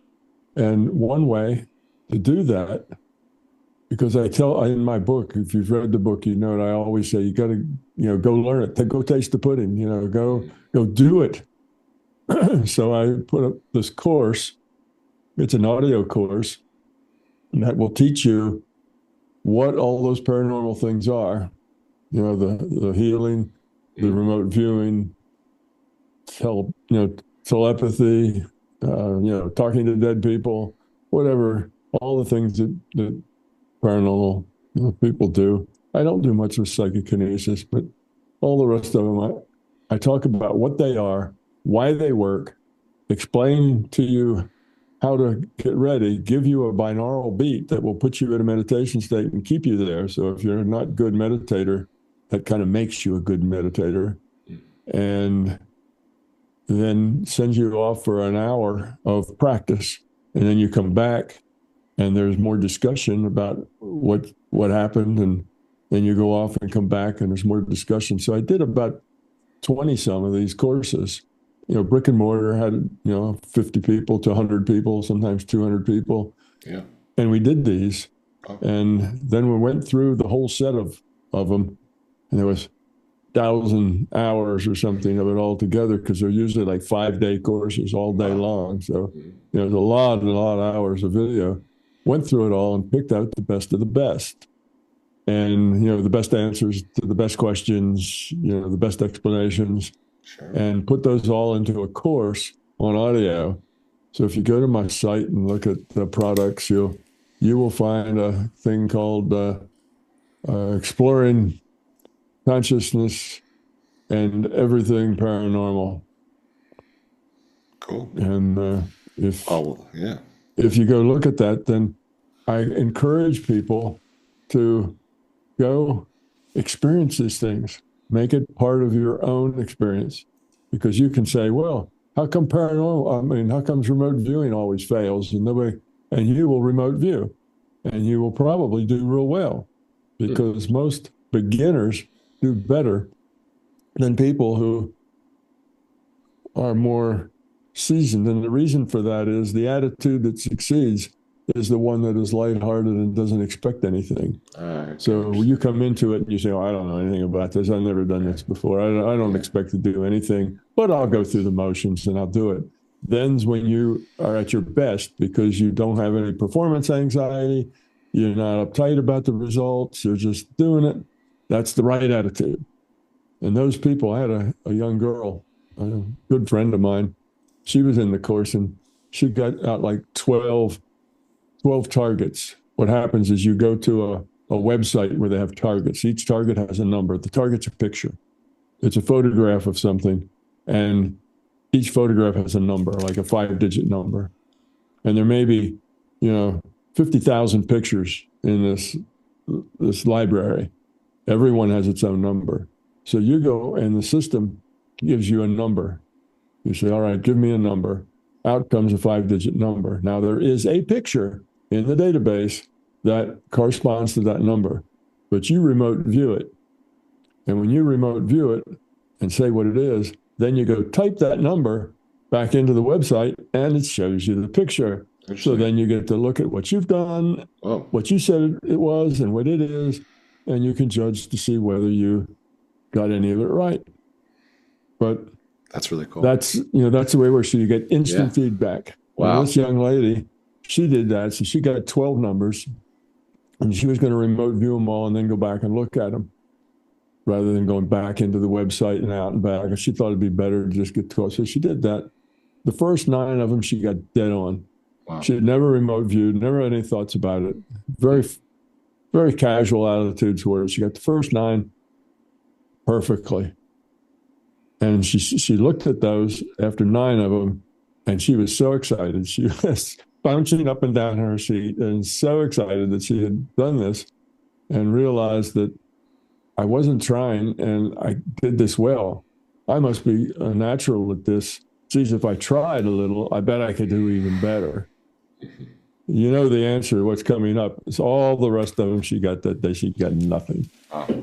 She got absolutely nothing. Because, what is beginner's luck? Beginner's luck is when you don't have fear.